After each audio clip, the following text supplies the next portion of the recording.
You are about to opt in to Monerotopia, a show for the Monero community where all are welcome to join. From noob to maxi, no matter what bags you hold. Just sit back and relax to the sweet sounds of Monero's latest progress. Or if you're feeling inspired, join us on stage. Remember, the only thing that can stop Monero is a false belief that it can be stopped. And if you want to win the revolution faster, we recommend you remove your XMR from all custodial exchanges immediately. Warning, voting accidents are common around here. Don't forget to properly secure your private keys. Monerotopia starts now. All right. Good morning. Good morning. Good morning, Monero land. How are all Hello. of you? Doing What's excellent. up? Buddy, where you at, man? Where you coming in from? I'm in Europe, bro. I went early Awesome. from coming at you from Lithuania. Oh, wow. Yeah. Never been. It's interesting. It's kind of like this mix of Soviet brutalist architecture, but also some pretty cool, much older architecture. People here seem to be polite, and they have great beer. So. Yeah. I've been all over Poland and other parts of Eastern Europe. Never Lithuania. I'm sure it's beautiful. Especially right now, right? The weather must be really nice. Mm-hmm. That's I guess that's relative. You know, I'm from Mexico. You're coming like from yourself. You're coming from Mexico. It's nice. It's between like 45 and 65 degrees every day. Oh, that's not terrible. I mean, it could be warmer, but that's not awful. Good vodka drinking weather. Yeah. That'll warm Some up good a little bit later kielbasa. I on. bet you get some good kielbasa over there. I don't think I've had kielbasa yet. Oh wow, yeah, Maybe. you got to give that a go. No, I haven't had it yet. You're coming to MoneroCon, right? No, I don't think I'm not gonna make it. I can't. Oh, man. I can't. Family? Yeah, we got the baby on the way, and that's gonna be it's gonna be pretty close. And then I think actually that might even be when we have the baby shower. We ended up, yeah. I'm not gonna be able to pull it off. I thought maybe I could just like kind of fly in for the weekend, but I don't think so. It's at least not a terribly long flight for you. Like it was 10 hours to get from Mexico City to Amsterdam, but I assume from New York it's probably like 5 hours maybe. No, way more. Direct from New York to Warsaw. Yeah, or like somewhere nearby. It's got to be like 8 hours, I think. Oh, okay. For sure.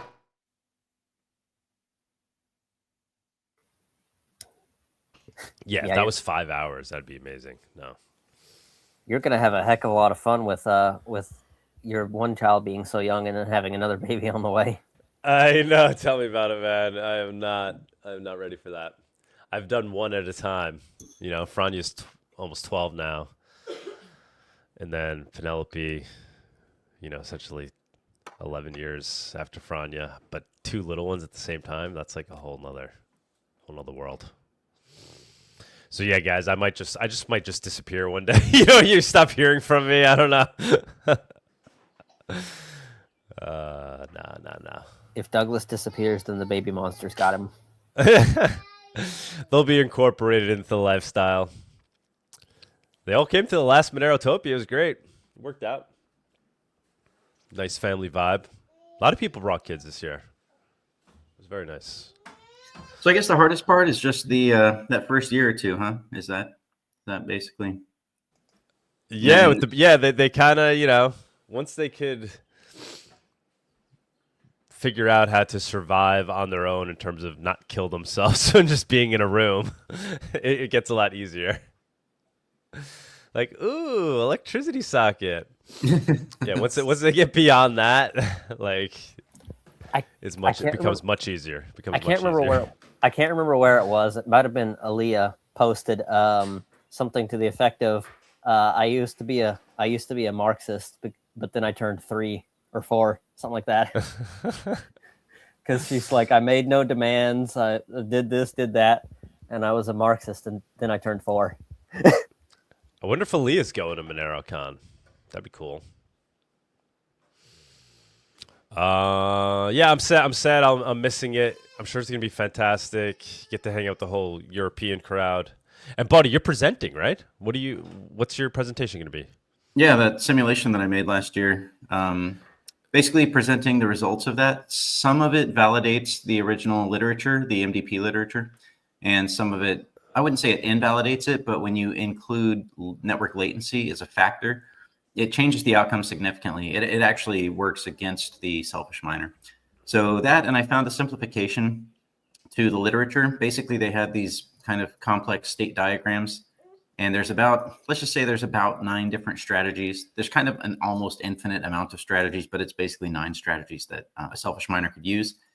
And previously, you kind of had to like use a bunch of switching statements to simulate that. And what I figured out is that you can actually use 2 inputs, just integer inputs, and simplify the whole process.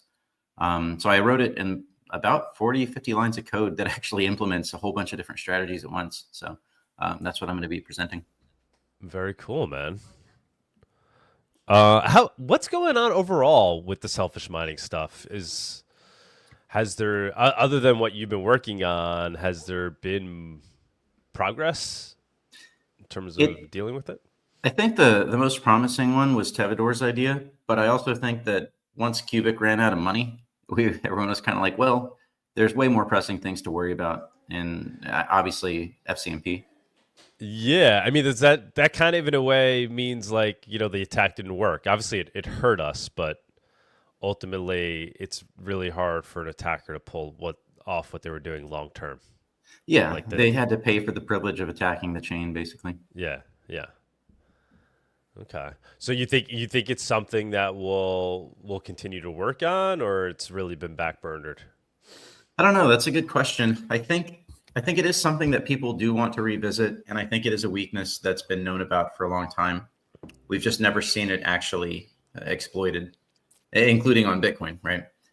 I imagine that if we can ever get FCMP and get the code base kind of revamped and cleaned up, then probably, yeah, I bet you that there will be some work in that regard, especially if Cubic can manage to go attack Dogecoin or stay relevant somehow.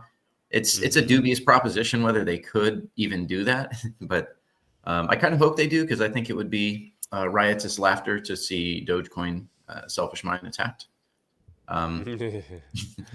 See if that's why it's gonna work then. Buy Cubic. I mean, it's gonna get a lot of attention if they do it. So I wonder what happened. I haven't been following them closely. Obviously, the Monero thing kind of like, I guess they ran out of a budget or whatever happened there. But overall, I mean, I haven't heard much from them. Right? They were using their token price. A high Cubic token price is able to subsidize their attacks effectively. So the price is down, and they just haven't been able to do anything. Okay. Yeah, exactly. Okay, so if they start to come back with the next bull market, then maybe we'd see something. Okay, potentially, yeah. This fabled bull market. Is it in the room? Yeah, with us what right is now? going on, man? Is the bull market over? We were talking about it. Like, I thought the bottom was in. I thought it was in. No, we haven't even hit the 4-year bottom cycle. Like we keep saying August, right? August, September, October. If we're going to go by the 4-year cycle, we need another low. Oh. No, but I thought, yeah, but you're sticking to that? You don't think the bottom's in yet? The bottom might be in, but we might double bottom, right? Okay.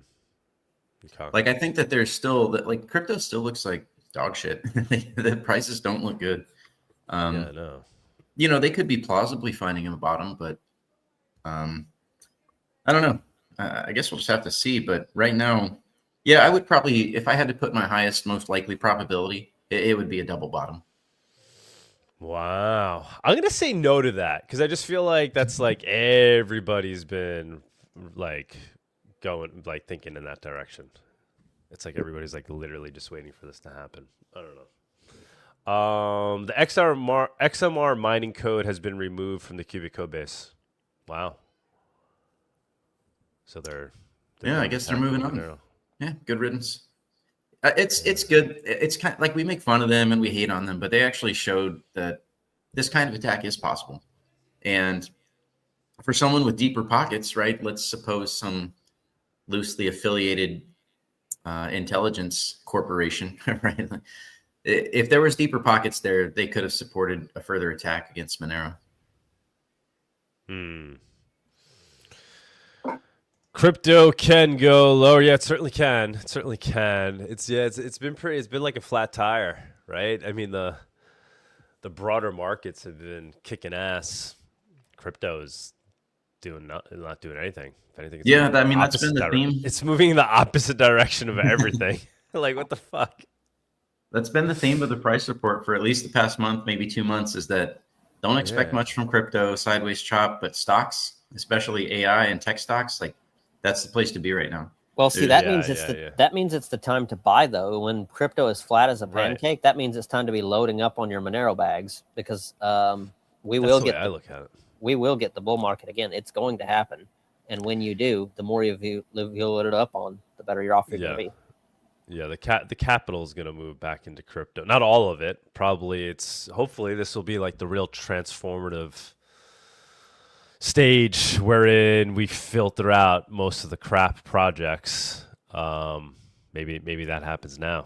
I have hope that we're actually doing that because Monero's, at least on CoinGecko, which is the one I use, is actually staying above number 20 now. Like when I first started, it was like 30 and 40. And now it's staying above 20 again. Yeah, so it's been like creeping up even in the bear market. Yeah, obviously, understandably in the bear market. Yeah. That's good to see. Zcash obviously is. I would welcome a bear market the last 2 years and just murders a whole bunch of cryptos while Monero. If we just stay at 400, great. Like while everything else is just trending down, I'd be totally fine with that. Yeah, that'd be crazy. So ETH, man. A lot of people are like saying ETH is dead now, that's just crazy. Buddy, I know you were like into the ETH thing for a while. What's your latest ETH take? Ethereum is a better Bitcoin. It is what all the maxis think that they could eventually one day become. It was just designed better in every possible way. Ethereum is actually useful in so many ways. Like let's start with the simple reality that the most used crypto on planet Earth is fucking Tether, right? It's Tether. And so what is Tether? What do they trade on? What are they used on? Well, it's Ethereum, Tron, which is another EVM, by the way. I guess Binance Chain and a few others, a handful of others. But the notion of being able to support these kinds of smart contracts, I mean, guess what? You can get gold exposure directly on ETH. You can buy PaxG, you can buy Tether Gold. And even, I think it was Blockstream, even Blockstream, or some maximalist people associated with Blockstream made an equity token on Ethereum back in the ICO days. They made some kind of like equity token. So there's a lot of promise there. There's a lot of like capacity that's kind of not fully being utilized. The government did a good job of destroying some of that capacity, some of that utilization by the attacks that they did. But we saw with Tornado Cash never stopped working. Ethereum never stopped working. You could get a Tornado Cash transaction faster, even in the OFAC prohibition days. You could still get onto Tornado Cash faster than you could get a Bitcoin transaction confirmed. So it's, I mean, I know that there's still problems with it, and I know that there was a pre-mine and a whole bunch of other stuff. I'm not saying it's the perfect coin. I'm just saying that it can do stuff. I found myself accidentally on Ethereum using that platform because of how useful it was to do certain things. You in. Yeah, it actually has utility. I mean, yeah, has a lot of developers, or at least historically has had. Railgun, right? People are excited about Railgun has been around for a long. They were at one of the earlier DEF CON Monero villages we did back in the day. Actually, no, it was the one right after 2020 when they were asking people for their Vax cards to go to DEF CON. Railgun was part of the Monero village. And at that time, they were just kind of, I think, more of just a concept. They hadn't really launched much, but they've been going strong ever since. I didn't even know there was like a way to even buy into Railgun. Because in the early day, I don't even think that was like a thing yet. But I haven't been following them, but I'm seeing them around more and more. Would love to get them involved in the next Monerotopia conference, learn about it. Because it sounds like it's becoming pretty significant in terms of a privacy tool on Ethereum. Have you been following that? Not at all. Okay. Yeah, I don't know much about it. I'm sure we could do a show or something. What's the idea? How is it different than Tornado Cash? Are they just Honestly, I don't know. It's older than Tornado Cash in terms of them talking about it, because that was like Railgun. That was in right. When did Tornado Cash launch? That was like 2019, right around there. Oh, it was 2019. Okay, maybe Yeah. around the same time then. Around the same time, I think. That was so long ago, Honestly, man. That's I 7 years don't ago. know. I don't know the difference. I'm sure there's a lot of people that do. What is this privacy pool? What is he saying? HBS privacy pools are also available. They recently removed fees when Railgun still has 0.25% fees on shielding, unshielding. Well, so they Railgun charges you when you shield and unshield. Interesting.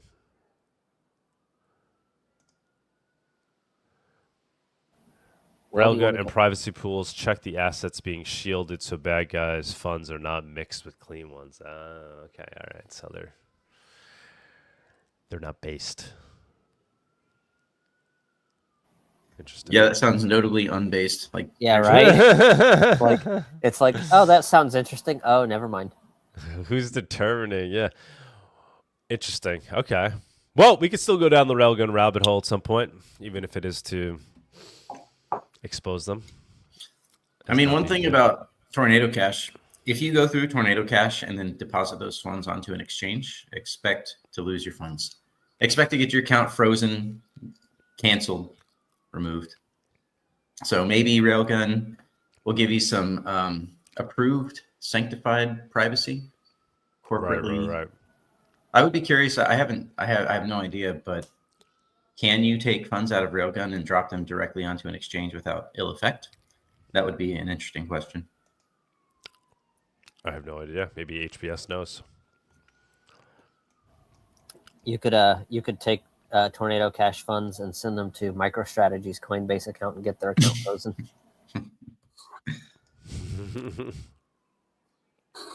That would be fun.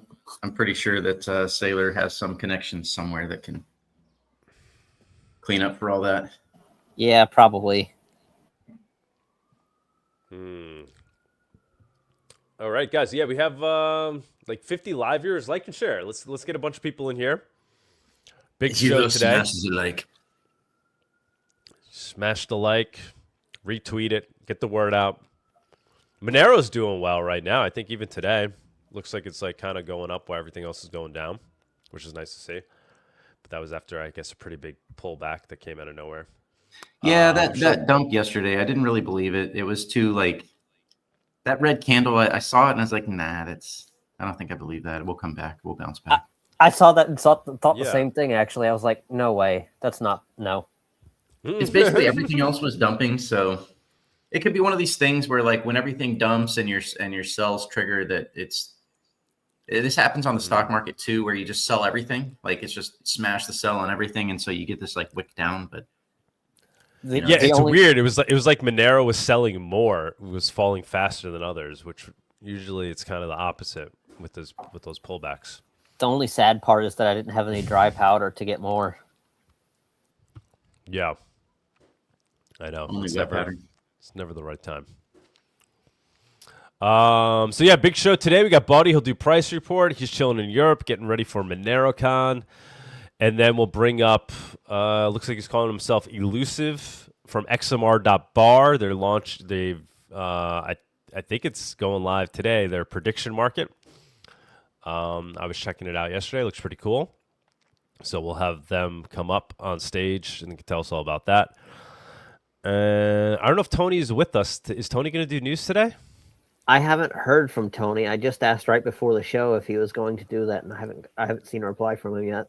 So. All right. Otherwise, I will do the news. I have some links. I would pull up the news links just to be safe on your end, and that way, if Tony does show up, you can do it. If he doesn't, then you'll have them up already. All right. Yeah, I'll do that. But yeah, Bud, if you want to, let's take it away. Let's take it away with price report. For sure. Justice, if you want to roll. The Monerotopia Price Report segment is sponsored by Exelix, privacy-first multi-chain swap aggregator designed for seamless instant swaps. Exchange XMR instantly with the fully non-custodial KYC-free experience and secure execution across hundreds of blockchains. I just got to say that our boy Justice here does the show good justice. Does it justice. Body? Body, we got you? Did we lose Body? Sorry, I just I forgot to unmute myself. Oh, okay. Oh, okay. All right. Yeah, so here we're looking at the XMR USD chart, and you can see exactly the little thing we were talking about yesterday. We had I guess it was 2 days ago, really. We had kind of a drop off, and then it came right back. This is good, actually. This is kind of strong price action. You'll notice we didn't even get to the lower standard deviations. Again, there might not be like a nefarious, necessarily some nefarious, reason for why this dropped, but I also still kind of assume that the exchanges are not great people or great corporations, which are apparently also people. Anyways, so yeah, everything was fine. Came back. We're sitting here at about 382. The Monero price right here doesn't scream that it wants to go up or down, right? It's not saying that it's going to go one direction or the other. Really, to me, it looks like the kind of chart that we can expect to chop sideways for some period of time, probably on the months-long time frame, to be honest. I wouldn't really expect this chart to break out of the current boundaries. So that would look like about 328 and upwards of maybe 464. So, I mean, there is a certain amount of strength to this chart. So, we could definitely potentially get towards the top side of the chart here. Let's see how we're doing relative to Bitcoin, because, a couple of days ago when we fell off, it looked like we were still chopping sideways, but right now this chart has a notably positive feel. As of the past 2 days, we have set new local highs against Bitcoin that we haven't seen since February. So we're basically looking at, what would that be, 4 months? Looking at a 4-month high here. And it's funny, it's interesting, because those highs back here in January, they only happened because of the alleged hack that Zach XBT was so nice to inform us. Somebody doxed that guy. I don't know if that was the right thing to do, but he's kind of a young guy, actually, really young. He's like, maybe he looks like he's about 19 years old, maybe. Anyways, someone doxed Zach XBT. I don't know, again, where he's getting his information from or how he's determining necessarily, whether these spikes in Monero are actually the result of hacks. Probably somewhat. Anyways, doesn't matter. Bitcoin versus Monero is doing pretty good. You actually might even want, you would probably want the preference being in Monero right here for the gains over Bitcoin. Bitcoin isn't doing, just doesn't look great. Let's go to the cryptocurrency market. Bitcoin was supposed to break out here, right? This is what was supposed to happen on this chart. You expect to see this breakout. And not only did it break out, but it broke out of the sort of like zone where you're kind of like, okay, are we, will they, won't they, right? Is it going to? We broke out of even that zone. And then now things are, again, below this lower standard deviation. That's really fucking bad price action. What that looks like to me is a fake out. And we talked about this, I think it was maybe about 3 weeks ago now. Yeah, at the end of April, about a month ago, actually. We said, hey, this is still in the channel. It's looking positive, but don't be surprised if they fake this shit out. Don't be surprised if this is a fake out. We never got out of fake out territory on this one. And sure enough, it's come back down. That's just pure weakness, guys. Like that's really bad. That's nothing other than price weakness right there. It's almost like they tried to sort of manufacture the hopium, right? They tried to manufacture the comeback to get everyone saying, hey, look, the chart's breaking out now. Let's all go long. But then people didn't go long. It seems like people just took their profits, and now Bitcoin is pulled back again. This isn't horribly the end of the Bitcoin chart, though. Like, hypothetically, this thing could still continue going up. It is an upward channel, but nevertheless, it still looks very notably like a bear flag. Like, there's no way to look at this chart and say to yourself that this is not a bear flag. This is 100% a bear flag. So was the action back here at the end of last year. That was a bear flag. This is a bear flag. So could we still make my green line? Yeah, that's completely 100% on the table. We could double bottom at the green line, right, because it's rising. So maybe we bottom in, say, August, and we bottom at 60K. or maybe this green line breaks down. If this, and again, at some point I will do the proper analysis. I need to make the start date an actual independent variable in that equation, and that's actually apparently the right way to do it.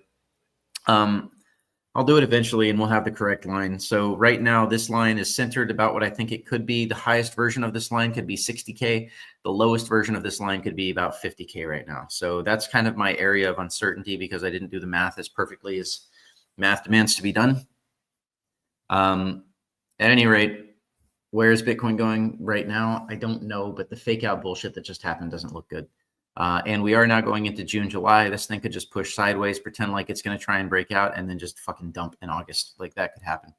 I don't see any reason on the macro for why the stock market should stop being strong. Maybe if the Iran thing is kind of winding down, potentially. I don't know if it is, but they had their big pump on the oil price, and it's interesting that they couldn't even get it back to previous levels. Like, with something like the Straits of Hormuz being closed and Iran finally getting attacked by the United States, you would think that would be enough to send oil back to some of its previous all-time highs, right? You would think that we could at least make 130. Oil only made 120. And of course, the 2008 crisis, 150. So far, oil couldn't even do that. Now, that's not to say that they couldn't pull some more stuff, but, again, the way I see the macro and everything happening on the geopolitics stage, everything appears just fake and gay. Like it's just a stage. It's just theater. It's just, they're just doing, like they had the Iran war thing because they needed to save the oil price to prevent another like stock market crash, basically. And so maybe that'll be enough, right? Maybe they don't need to do anything else there. And sure enough, we're going to get a rotation of capital back into the crypto market. The question is when, right? We need to understand when exactly is that going to happen. I don't think that's going to happen yet. I think that you could potentially buy up dips, right? So let's go back to Bitcoin. Let's suppose that Bitcoin does drop back to 60K. You could buy that dip, right? It drops back to the green line. You could buy that dip. And that's fine, and you might be early, but at least you're getting a good price, right? The real way to look at this is to look at crypto versus stocks. In fact, why don't we just go ahead and pull that chart up? This is going to be a terrible chart. Oh, no, that's the wrong one. Sorry. This is actually one of the ways... This is actually one of the ways that, here it is, crypto versus stocks. This is one of the ways that we knew that like all was not well in the land of crypto because we were looking at the Bitcoin versus the NASDAQ chart and it was just breakdown. We were like, yeah, this is bad. Like, I probably should have caught this a little bit sooner than I did at the end of last year. But by the time that we came here, like November, December of last year, by the time that we hit this spot, it was a foregone conclusion, right? The bull market was basically over. And at this moment, crypto versus stocks looks like it still has a solid 13 to 20% more to fall. So again, you can be early and that's fine, but just know that money has a time value as well. And being early, like that famous quote from the Michael Burry scene in The Big Short, where he says, I'm not wrong. I might be early, but I'm not wrong. And the response was, it's the same thing. It's the same thing, bro.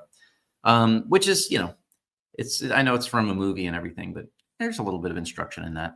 All right, let's go back to the macro. Oil, again, we've been saying this forever. Just expect it to chop sideways in this pennant here. I don't know if they plan to do any more attacks or oil positive things.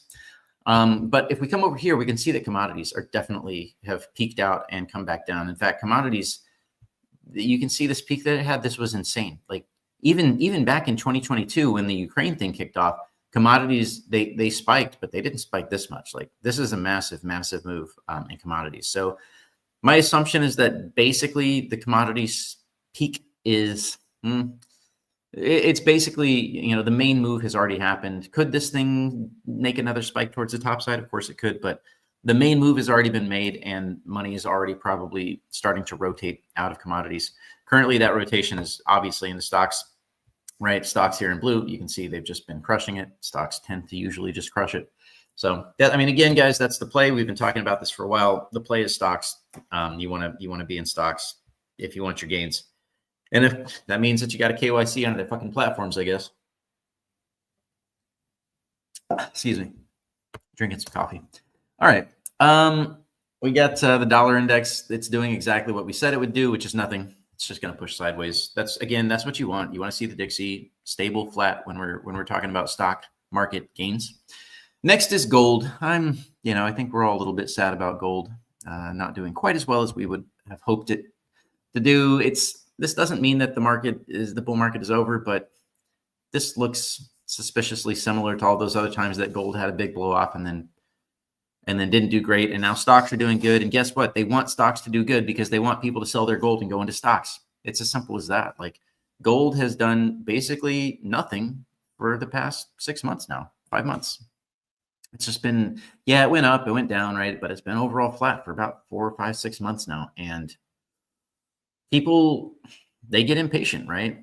They get impatient and they voluntarily leave the gold market to go into the place that the gains are happening, which is the stock market. So it's the same pattern that we've seen over and over again. We've covered this here many, many times. That's the mechanism that they use. Whenever gold has to make a move, because it has to make moves sometimes because the markets aren't totally controlled, they get in front of that movement. They make a lot of money.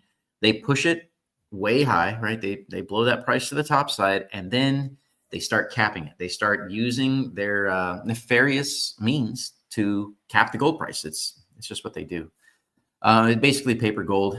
You guys probably all know about the LBMA and the COMEX and all that stuff, where they use their paper gold to suppress the gold price. And they go through cycles. And right now, most likely, there is a gold suppression cycle completely underway right now, while they pump the stock market, right? While the stock market gains are going to keep happening, right? The stock market's going to keep moving up here for the next few months at least. And people seeing this naturally choose to exit the gold market, which helps their paper gold positions to continue paying off because they convince the masses to help them pay those positions off. I know it's not quite as I'm kind of anthropomorphizing the markets there, but markets are composed of people. So, okay. Anyways, let's go down to the 4 hour and we'll take another look here. And another thing that I don't like about this chart, the gold price should have come back up to the top of this standard deviation bands. We should have at some point touched these bands somewhere in that neighborhood, and we never really did. You can kind of say that this right here, that spot at about 48.70, but not really. At the moment, it does look like there's going to be a long-term constraint happening on the gold price, and it could take some time to break out of this. So that would be along the lower standard deviation band there, and obviously along the upper standard deviation bands, which I drew very poorly because I don't have a mouse. I'm using the touchpad. All right, yeah. So basically, you can expect gold price to sort of be constrained in this channel here, somewhere around this level. A little bit of down, maybe a little bit of up. But don't expect too much from the gold price, and obviously by proxy, the silver price as well. Yeah, and it's kind of funny because it's the same story with crypto. So it's kind of like sovereign bearer assets at the moment are not, they're kind of pushing sideways, chopping sideways, and we can't really expect too much from them. All right, so that's about all you really need to know about gold right there. It's not a buy point, it's not a sell point. Don't sell your physical, never sell your physical unless you're in dire straits. I hate to say it, guys, but if you're trying to do the play that makes you the most money, you would sell your paper gold into paper stocks.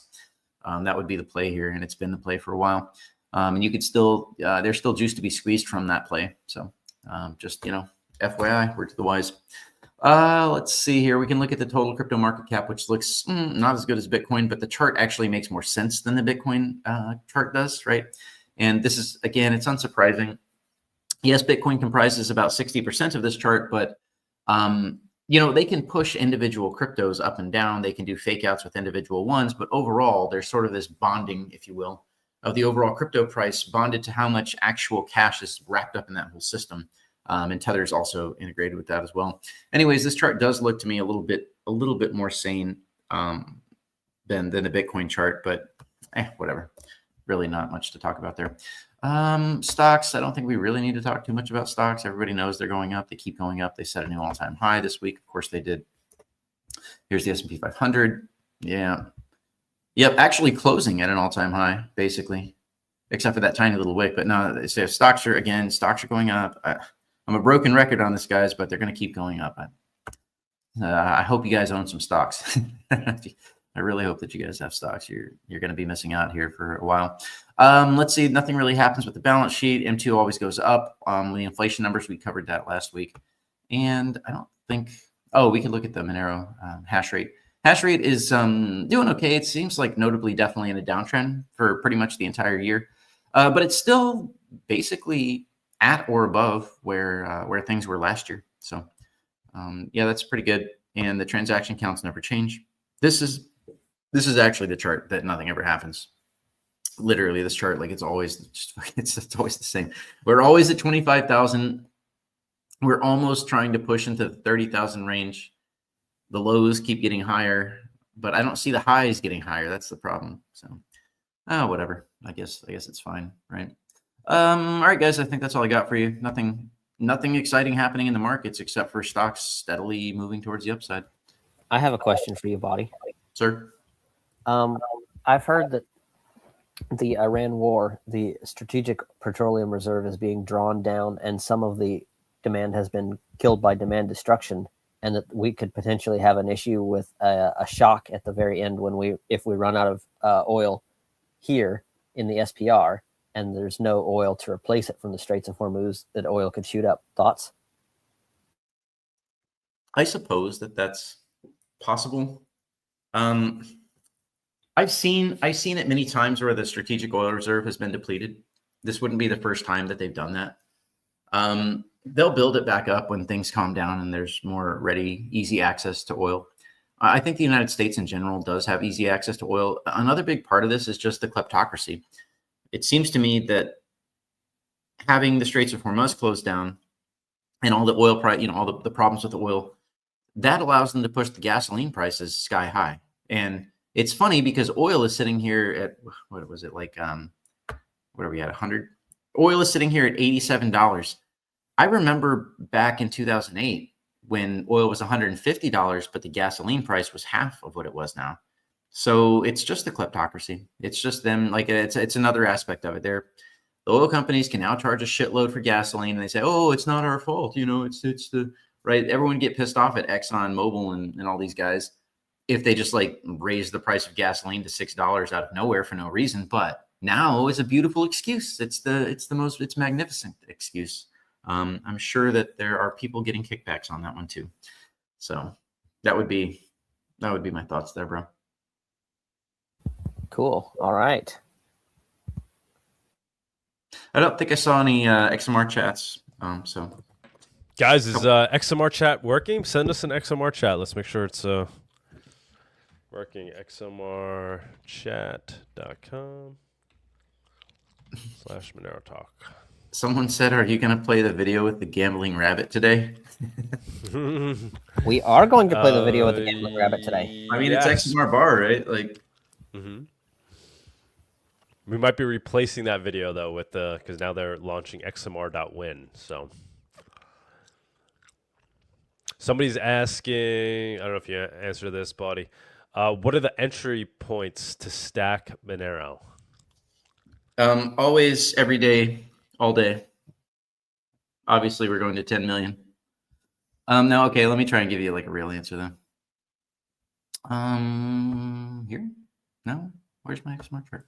That's funny because that was going to be my answer. Just stack Monero every day or every month or every week or whatever, whenever you get paid. All right, got the chart pulled up. Let's go to a little bit longer time frame and let's go to the weekly.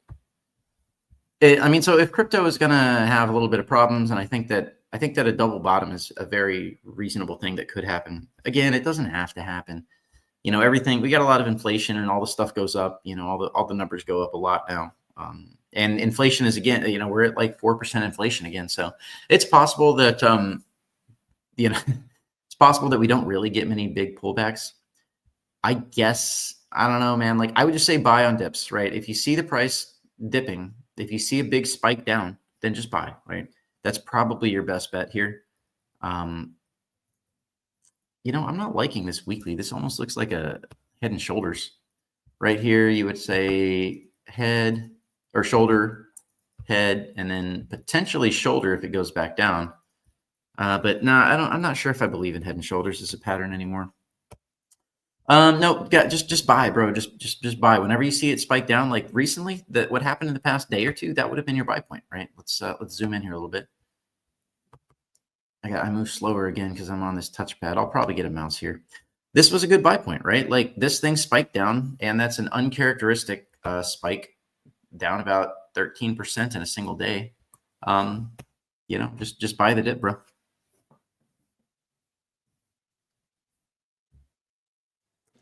Buy the dip. Yeah, to sound like a cliche, Buy the maximalist. dip, sell the hacks. Yeah, that actually does seem to be the case. Sell the hack. Yeah, pretty much. So did we get another hack? I mean, is that the rumor right now? Is there? I thought I saw that. Not that I've heard, but I don't listen very much, so I have something in the news, some tweet. I don't know. Oh, and Tony responded. He said he can't do it today. Oh, okay. So okay, no okay. Tony. There was a compromise that just dropped here today, actually. But There was what? yeah, it was a compromise. Well, we'll talk about it a different time. But there was a compromise that got dropped. It's not like a massively it's not like Coinbase just got pwned on everyone's data, but it was a swap provider. Oh, somebody that got compromised. Yeah, one of the instant swap providers got compromised because their API was not. It was vulnerable, basically. Ooh, fun. Oh, that's interesting. When did that happen?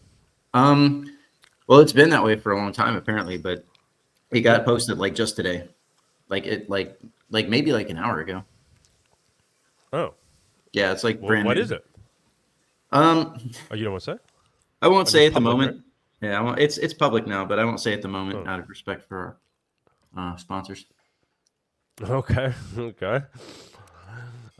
It's crazy because there's been a lot of attacks, right? I mean, we have the Thorchain thing, Havino, Speaking Egan of which, Wallet. didn't Basic Even Swap Egan Wallet had an issue. Basic Swap. Yeah. No, Basic Swap. Basic Swap, I think, has been good. No, I think Basic Swap had a compromise with the liquidity providers, with the makers. I want to say it was Basic Swap. I heard it just a couple days ago. I could be wrong, but I would take a look into that because I think Basic Swap they told people to take their offers down off of Basic Swap. I could be wrong though, so don't. Yeah, I thought Basic Swap was like the only one that hasn't had an issue yet. Do your own research because I'm pretty certain there was an issue. I never how many did my people own are- research. I let How ChatGPT much do is it. Basic Swap even being used though? Right. Like Havino that had quite a bit of volume, right? That I'm not sure. I'm not sure how much Basic Swap is. But yeah, So the Rito Swap Havino thing. What any updates from last week? Yes, it's back active now. They fixed the compromise and it's back up now. Awesome. So are we seeing like liquidity come back? Is it? Yeah, about the same amount of offers as there was. Oh, sweet. So everything's pretty much running the way it was now. Okay. And now, Buddy, you're saying there's this other thing that's happening. I'm just saying it seems like a lot of attacks on ramps, off ramps, all at the same time. Yeah, it wasn't. I don't like, know if nobody's this- funds, is this a nobody's funds were pwned. Like everybody still has their funds, but their transaction IDs were compromised. Okay. So some potential privacy leaks. Yeah, exactly. Okay. Quadrio Chaletta tipped 0.001 XMR. Can't wait for MoneroCon. Thanks for being a real one, Buddy. Will be nice to meet. Awesome. Thanks, brother and or sister. Looking forward to hanging out. Yeah, HBS is saying Basic Swap didn't have an issue. Bisq did. Yeah, exactly. Bisq, which is basically another version of. No, I know Bisq had an issue, but I think Basic Swap did too. I know for a fact that Bisq had an issue. Okay. Basic Swap, I don't think, because people were saying like it's the only one that hasn't had an issue. So unless this is something that recently happened. If it was, I saw it within the last couple of days. That's for certain. So have a look around. I could be wrong, but I don't think I am. Okay. Well, yeah, there's certainly, it feels like there's been a lot of attacks. I mean, I think in the broader crypto sphere, there's been attacks, obviously, right? Just because of AI. I think we're seeing a broader uptick, but even more so in Monero land than anywhere else. It just seems like a lot all at once. I know we're always like subject to these types of things, but right? Am I making this up? It just seems like a lot with all within like 3 weeks. No, absolutely. I feel the same. I feel the same way. I mean, what's left to be attacked at this point? Wagyu, what's going on, Wagyu? The only one who hasn't been attacked. Interesting. Right? Have they had issues yet? No, right?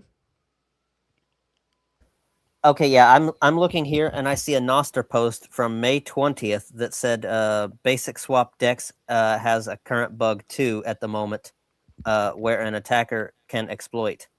So there might be something here. Offer an XMR on X. From what date? May 20th. Oh.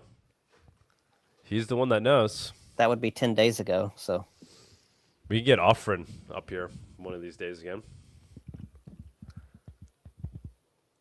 So yeah, take a look at Offerings X from May 20th. There might be something there.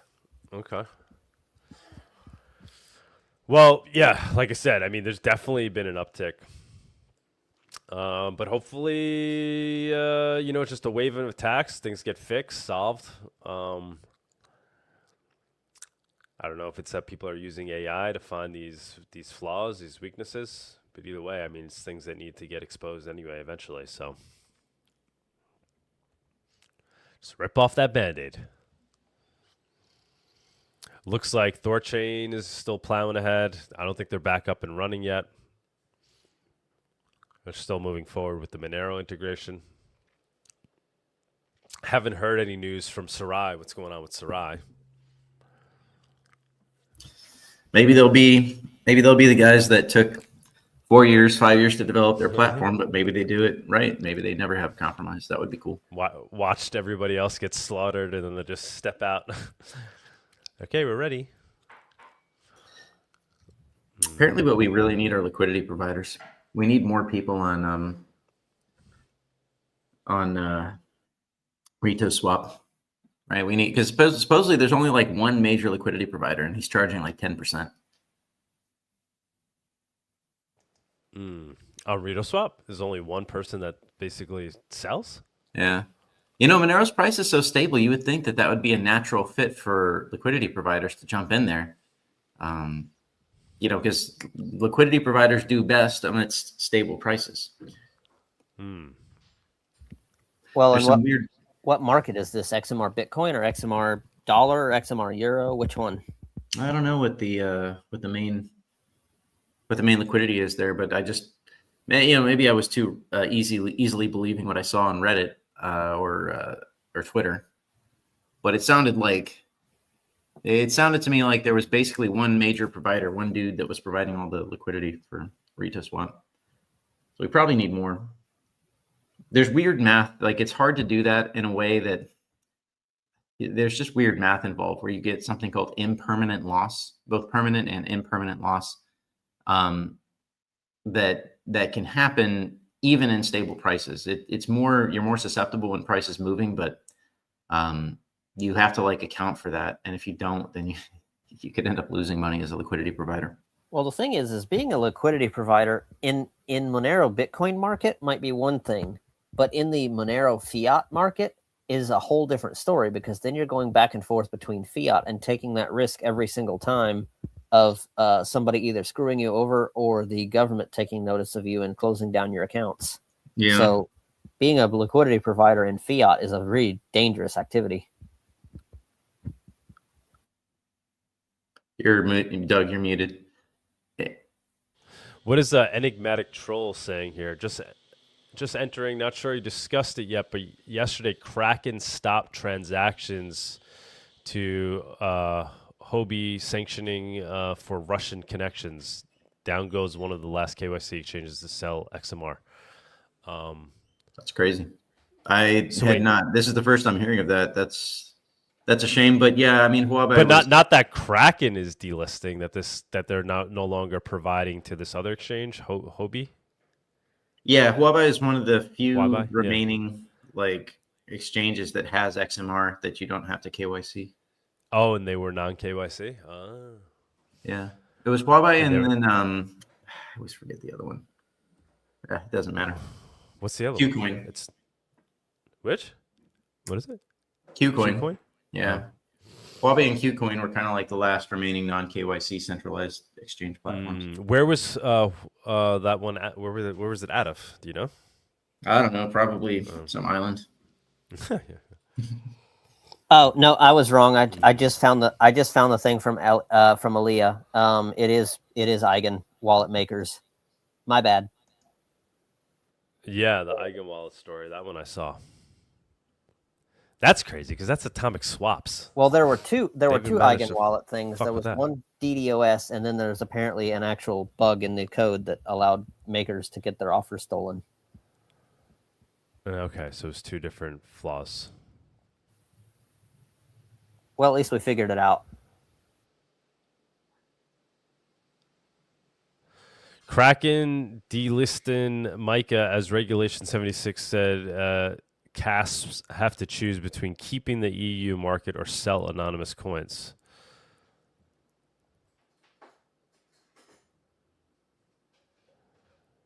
You guys understand that? I know we have the MiCA regulations coming down in Europe. Kraken already delisted in Europe. No? Yeah, Kraken already killed Europe's access to Monero. I'm seeing some like FUD out. I think it's in the news too. People saying like privacy coins are now going to be illegal in Europe. I mean, that's not really the case. No, they don't need to go that far. Like that would almost hurt their case by just making it totally illegal. They just have to shut down the corporate on-ramps. And honestly, I don't think that's necessarily the case either. I mean, is Zcash still going to be listed with its transparent addresses? If not, I'm pretty sure that's probably how it's going to end up shaking out. Yeah, I don't know. Did they delist Zcash in Europe? I can't remember. I mean, I'm sure they don't have the shielded addresses. I think it currently might be. I don't know. Yeah, definitely doesn't have the shielded addresses. Yeah, that I'm not sure of. Yeah. I can't keep track of this shit. It's constant attacks. But things are getting better on the other end, right? Adoption, at least it seems so. More And price. More and more people are accepting Monero. The fact that these hacks happen and people turn to Monero, I mean, I know we don't want to categorize ourselves as the criminal coin, but it's a good indication that people are turning to Monero. We definitely won the social warfare. Like, we definitely won that battle. Monero is the privacy coin that's respected #1 above everything else. There's no question now. Like, there's no like Monero versus Zcash. Is Zcash better? No. Like, the only people that ever say that are just AstroTurf bots and people that the Zcash Foundation sent a big chunk of Zcash as a donation, right? So now they have an incentive to promote it. But everywhere on the internet, people just know that Monero's the privacy coin. Like, it's the one that you use to to not get pwned. I agree, but I wouldn't phrase it as we won. I'd phrase it as we're winning, just so we don't sit on. Oh yeah, you're right. No, 100%. It's they could do a lot with that money, man. We've seen what they've done so far. While we are winning, I don't think the first mover advantage really, guarantees that we'll hold it for forever. We gotta continue to grow. No, that's a good point. Yeah. And especially with these attacks. I mean, these attacks are having a real effect on us. They're making it harder and harder for people to get in and out of Monero. Obviously, we have solutions that are coming down the pipe, but they're not here yet. These attacks are bad in the short run, but really, really good in the long run, because what doesn't kill you definitely makes you stronger. Yeah, it really is forcing Monero to figure out other on-ramps, off-ramps, putting a gun to our head. Hopefully these freaking instant exchanges don't go away or something. I don't think that's going to happen. I don't think so. And if they did, then hopefully by then we would have Thorchain Sarai chugging along. Yeah, there will always be some new person that wants to pop up and Well, do if an the instant swap thing, and there'll always be some provider somewhere.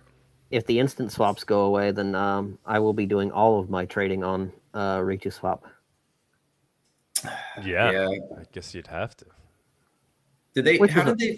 How did they fix that problem? Like, they're back up and running, but how did they fix that problem? Because that's a fundamental weakness of that type of platform. Oh, they just fixed the bug that caused the problem. So the problem was that the hacker, like the person, could impersonate the. What the heck am I trying to say here? I can't think of it. I thought the problem was that someone had basically become both the liquidity provider and the mediator across. Yeah, that's the word I was looking for. So how do you stop that from happening? Like, that's the thing about operating over Tor and an application that only requires, well, the front end, the application itself. You can AstroTurf, you can spoof a whole bunch of different accounts. You could pretend to be a bunch of different mediators at once. I don't understand how they solved that problem. Like, that's a fundamental weakness of that type of platform, and you only mediate it by having so many people using the platform that it's difficult to actually take over those mediator positions. So what actually happened wasn't that the mediators got compromised. What actually happened is that the attacker, could send a message to the client pretending that they were the mediator and forcing the client to change their address of the mediator before the multi-signature wallet was created. So that bug was fixed. Okay. I guess I misunderstood that. Yeah, that's what happened. That's a pretty bad that's a pretty bad bug. Yeah, it is. But it was fixed. So now it's back up and running. Okay.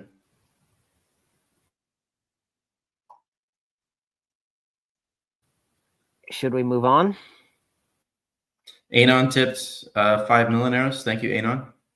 Thank you, Anon. Thank you very much. Thank you guys for the super chats. Keep them coming, just so we can use Monero. Let's get the special guest up here. We could go ahead and run the Monerotopia guest segment is sponsored by Cake Wallet. Store, send, receive, and exchange your Monero and Bitcoin safely on iOS and Android too. Cake Wallet is open source, and you always control your own keys.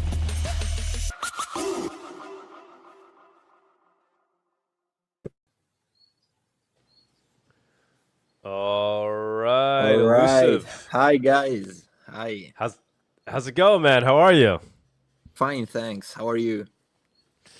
Good. I know you've been toiling away over there, developing absolutely. nonstop. We've been chatting behind the scenes.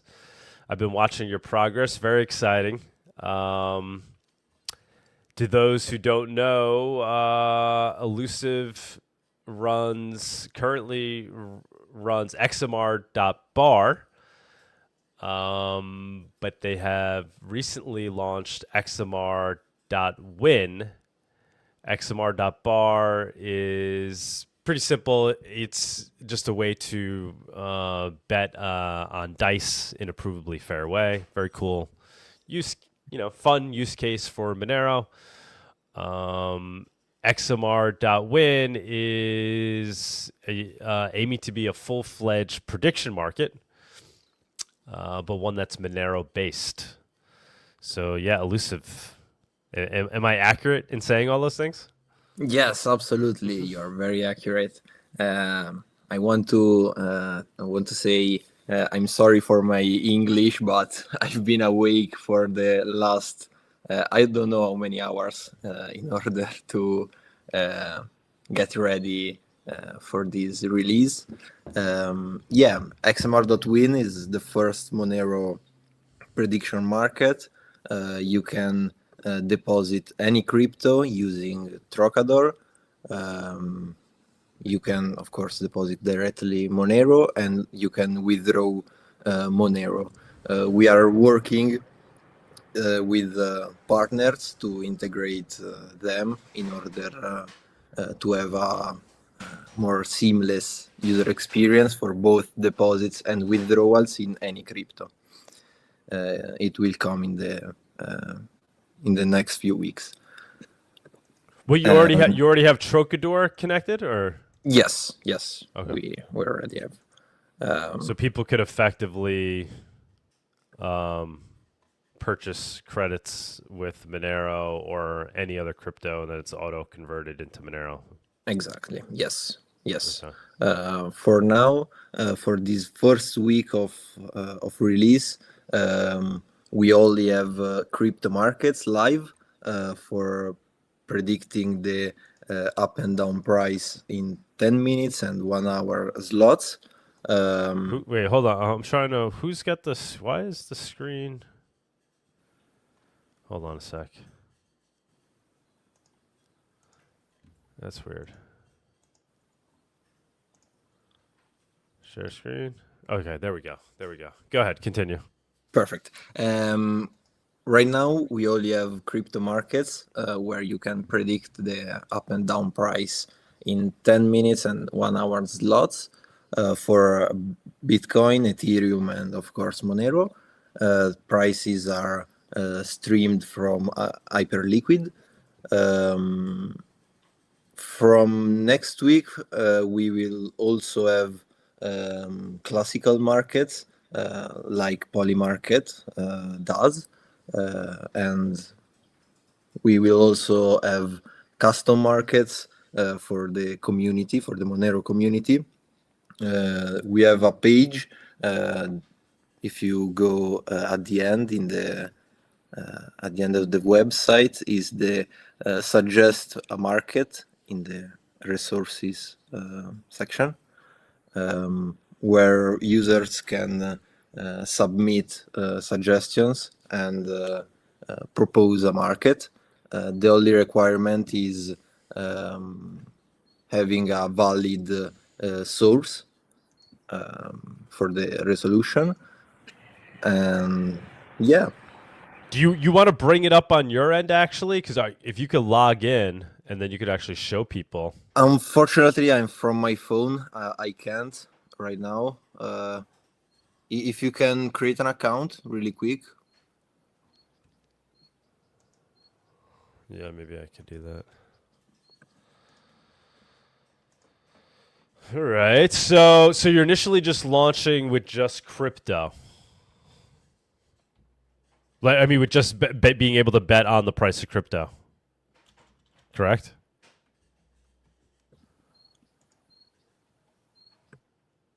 Elusive, did I lose you? You there? Hello. I think we might have lost him, but yeah, so far it looks like you can just bet on the price of crypto, which is fine. I think he said that was going to be for the first week. Yeah, let me see if I could get Elusive back. Sorry, having some audio issues. I don't know what happened. I'm sorry. No worries. So yeah, we were saying. So initially, you could just bet on the price of crypto right now. That's kind of the first type of bet you're able to place on XMR.win. Yes, exactly. For now, for this first week, the only markets available will be the crypto markets. But from next week, we will also have all kind of markets. Very cool. And people can add whatever bet they want as well, or like suggest a bet, like you're saying.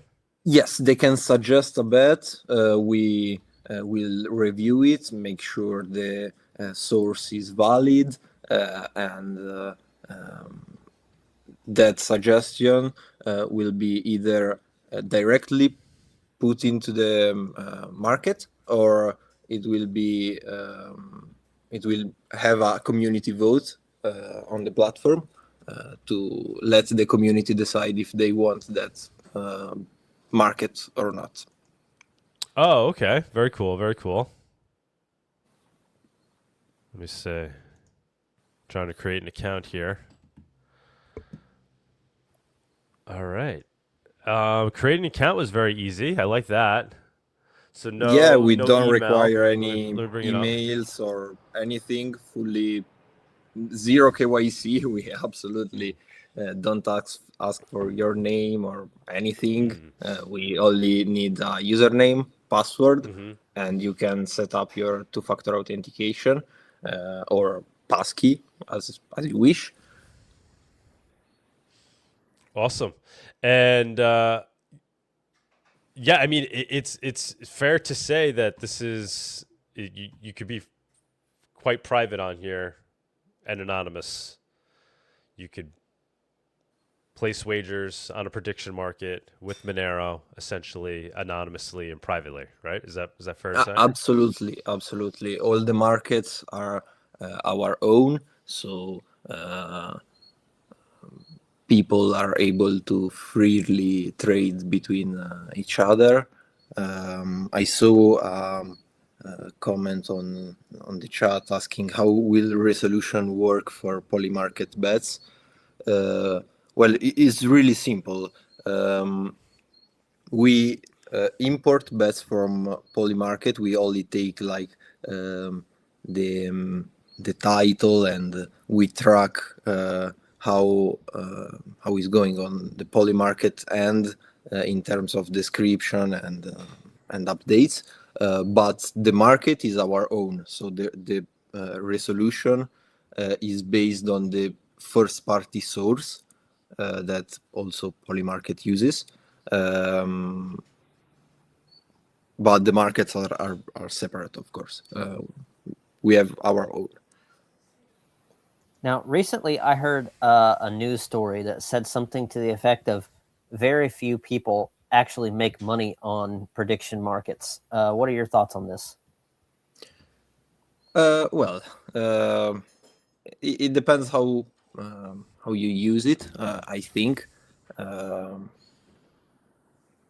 course, predicting the future is it's impossible. It's not easy to do. I wish I would be able to do it, but it's a fun way to engage with the reality and having this possibility to bet on virtually anything. Of course, there will be a losing side and a winning side, but I think is a cool insight also on the real world events. Yeah, I just think that the article was mainly pointing out that some people have good insider information and they make lots of money, where most people end up losing money. Well, arguably same as stocks. Yeah, but that's kind of the beauty of a prediction market is it pulls out the truth, right, from the market. Yes, it democratizes insider trading. Yeah, I mean that's what's so cool about these prediction markets. Yeah, isn't just the fact that people can gamble on anything. It's that it does serve a real world utility in that it effectively becomes the best indicator of what will likely happen. Becomes the best way of predicting. Absolutely. Yeah, right. In theory, it certainly should work out that way. Yeah, there are some assumptions, like on the amount of participants in the market, but yeah, usually when the market is large enough, historically, it was able to predict future events really, really well. You have another question here. So it's a Monero layer above Poly Market, and it's settled via UMA? No. It's our own market. It's not a Polymarket layer. The Polymarket layer is only on the management side for us to make it simpler to have more bets. But the market is our own. And then how did the fees work? There are a few tiers for the buyer side. depending on the volume you generated in the previous 7 days. If you go in the terms and condition or in the settings of the user, you can see all the tiers and how they work. Okay. So I'm checking. All right. So I see here are all the crypto markets. Yes. Over here is general markets. So this is where we'll start to see everything in addition to the crypto based ones. Yeah, I mean it'll be fun to, we were talking about this, right? Like to have a prediction market for when full chain membership proofs will launch. I'll be excited to get that one up there once we have the ability to do that. Yes, from Curious. next week it will be up there. That's awesome. I think maybe we should make the tagline privately predict the future with XMR. Oh, That would be good too. Oh yeah. I mean, I think this is obviously a good use case for Monero, right? If people are going to be betting on these prediction markets, why not use Monero to do so? It does seem like a good use case for that. Like you'd want to use digital cash for something like that. So excited to see how it plays out, and that if maybe it could even begin to pull people in from outside of the Monero ecosystem that are just interested in prediction markets, and they see value in using a Monero-based one. Be interesting to see if it plays out that way. Yes, absolutely. In the coming weeks, we will have the full integrations to both deposits and withdrawals in any crypto. So we will be able to onboard virtually any community. We also have right now a referral program to anyone who's interested. Check it out in the website. Let's spread the Monero. What? What's the referral program? Yeah, if you go at the end of the website, there is the referral page explaining everything. The program works in a pretty basic way. The referrals, the end, yeah. Okay. Here it is. Basically, you get a link for creators. They can also get a custom code. Just reach out privately to the team. And the program is pretty simple. You invite people and you earn 25% of the trading fees that those users bring for 6 months. Okay, that's pretty good. That's not a bad deal. I think that will incentivize people to share it for sure. Very cool. And now, so I mean, it's live now, right? Like you could place bets now. Yes, right? yes, absolutely, you can. All right, we should. You can try it out. So this is XMR up or down within the next hour. Yes. If the price of Monero will be right now. Okay. Yes. Started at 12:15, so for between 12:15 and 1:15, we could bet on whether or not Monero will be up or down from what it is.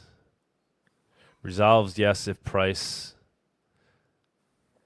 Okay, if it's greater, so it's at 376.50, right? Yes, that's the reference point, and you have to predict if it will be either up or down at the resolution time. Okay, so yeah, guys, if you want to place bets, has anybody bet on it yet? No, right? How do you tell? I haven't used a prediction market yet. I wanted to.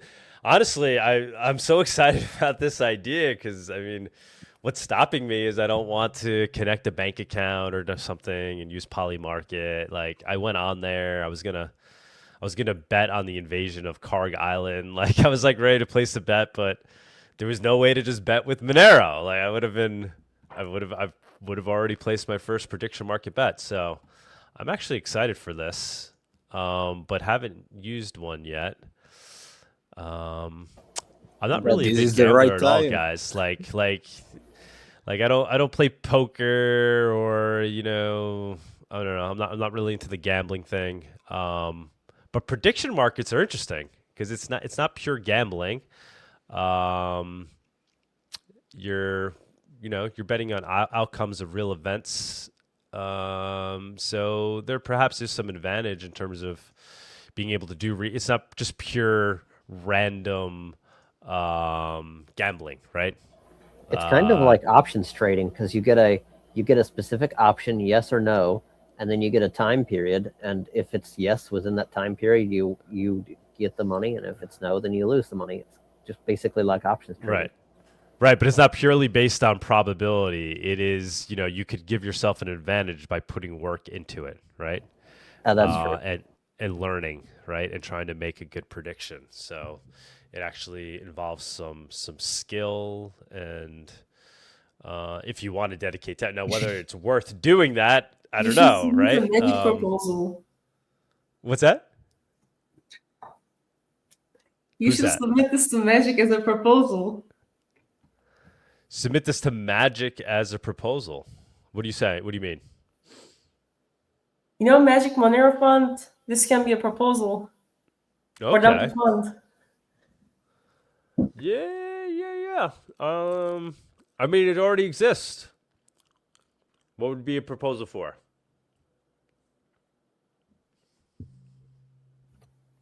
For XMR.win.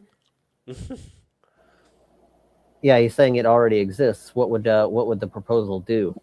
I guess to further develop it.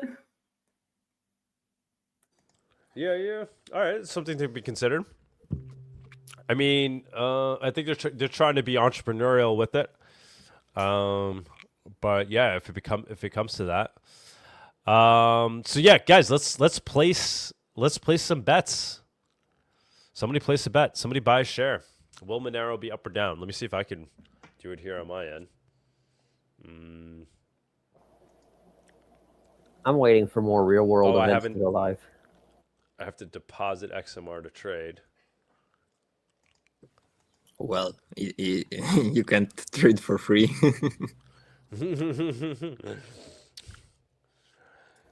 Get your first trade. That wouldn't be a very good business model. So why isn't the deposit button working? I think we found what's going on over here.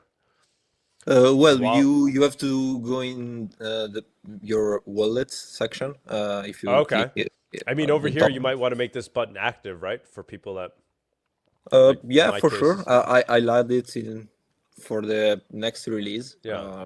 Even for the people out there, if you have suggestions, yes, or you see bugs, error, glitches, or whatever, just report them to us, and we will fix them as soon as possible.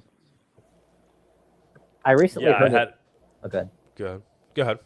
I was just going to say, I recently heard a story about a White House person that got arrested or whatever for using a prediction market. So if they'd had this available, they might not have.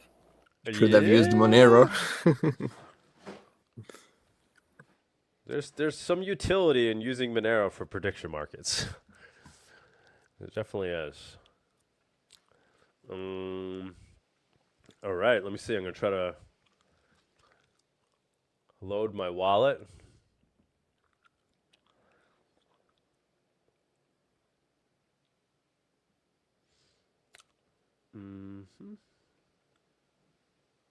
Yeah, according to the homepage, it says there's 6 active markets and 12 traders. 0.51 Monero total volume.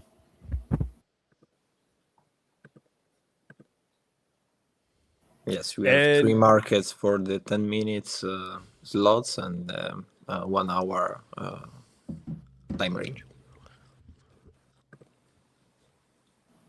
I like the fact that it shows how many traders are on the platform and how much, I like this.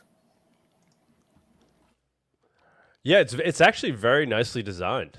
It's got a really nice UX. So I just sent the deposit. Your Yes. deposit requires 10 network confirmation, so it's going to take 20 minutes, guys, for mine to deposit. Oh, here we are, showing deposit. Sent in 1 Monero. I'm going in big. Pending. All right, let's see what happens. Jesus, And Doug's a now, baller. let's see, guys. You know, you don't have to act as brazen as I am right now. Let's see how this plays out, right? So I know the guys who've been building this, the same guys who built XMR.bar. I've been in communication with them. Seemingly very nice guys, straight up guys. Been consulting with them, giving them advice on what they should be doing. But yeah, you know, trust needs to be earned, right? So take it slow with using this. I think it's right. I think you would even say elusive, right? You know, give things time, right? I'm sure you're probably going to run into Absolutely, some absolutely. glitches along the way. I mean, give people your perspective on that. What should their expectations be? Well, right now the platform, of course, we just released it. There will be a few issues, like someone already found an issue with a button and reported it. That's awesome. We already are working to fix it. We are always available if there are issues or whatever. We are humans. We make mistakes. Hopefully, we don't make that many. But if we do, please excuse us, report it, and we will handle it as fast as possible. Now, correct me if I'm wrong, but if I'm correct, this is a custodial wallet that you are depositing your Monero Yes. to. So Yep. treat this like you would any other Monero service, and don't Absolutely. deposit more than you would want to lose. Absolutely. Exactly. Absolutely. It's like using a centralized exchange, not your keys, not your coins. Exactly. Same rules applies, Yeah. especially with all the recent hacks. I think we are a pretty secure platform, but who knows? And we ensured, we did a lot of audits internally. We have a great team, but yes, it's a centralized platform, so treat it carefully. I'm the owner and I'm saying this, so yeah, be careful, deposit what you want to play. After you are done, you are free to withdraw any all your Moneros. Looks like we have somebody who's excited. Wow, I've been listening all morning. The idea and site is awesome. XMR is going to amp up in price because of this. What is bigger, depositor funds in the bank or the bank's derivative trades? What is bigger, depositors' funds in the bank or the bank's derivative trades? Oh, easily the bank's derivative trades. There's no question about that. Yeah, absolutely. That's just Fractional reserve. yeah, exactly. It's just fake imaginary stuff. Yeah, that's kind of a reference to the 2008 fiasco, where the market for derivatives was about 20 times larger than the actual market itself. Quadrio Salata says should allow bug reports easily and offer some small free credits to unique bugs and vulnerabilities. Oh, that's a good idea. Yeah, actually. That's a great idea. Yeah, for sure. I will work on a dedicated page for that and follow all the security disclosure practices and yeah, implement it correctly. And then they get credits. Yeah. Yeah, absolutely. idea. We can both give credits or directly Moneros, depending on the severity of the issue, of course. Okay. He's also asking, how big is your team? Well, I'd prefer not to disclose this, but we aren't that many. Let's say not more than 10.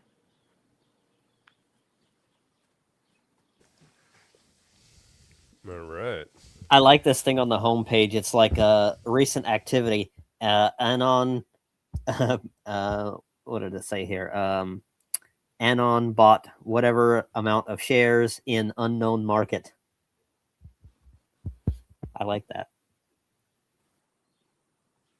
Yeah, users can have their profile private, so they don't disclose anything. We usually also don't disclose anything because how we structure the platform, we have limited as much as possible the amount of logs and references directly to users. Now I'm assuming that's ticked on by default, right? Yes. Okay, I thought so for a Monero platform. I thought it would be, but I Yes. just had to check.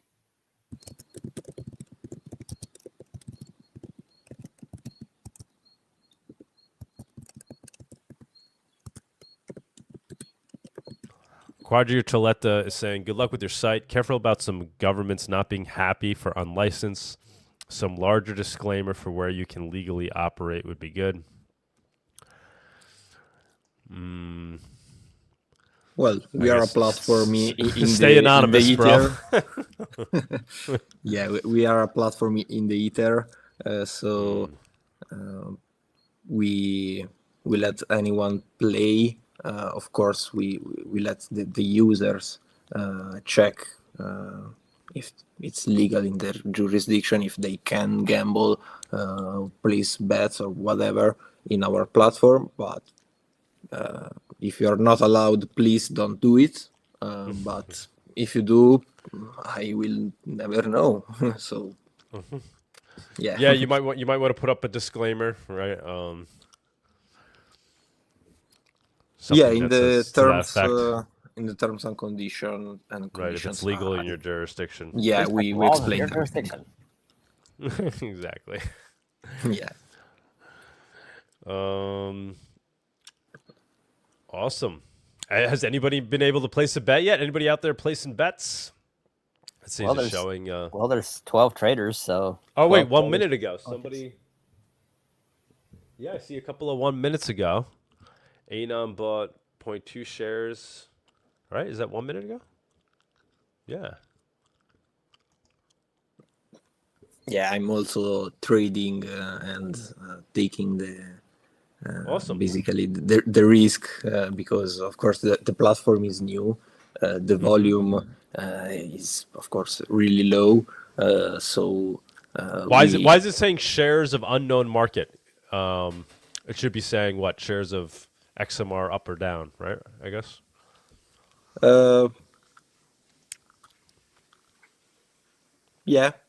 Yeah, you're right. Right. It should name what the you're right. bet was. You're right. Yep.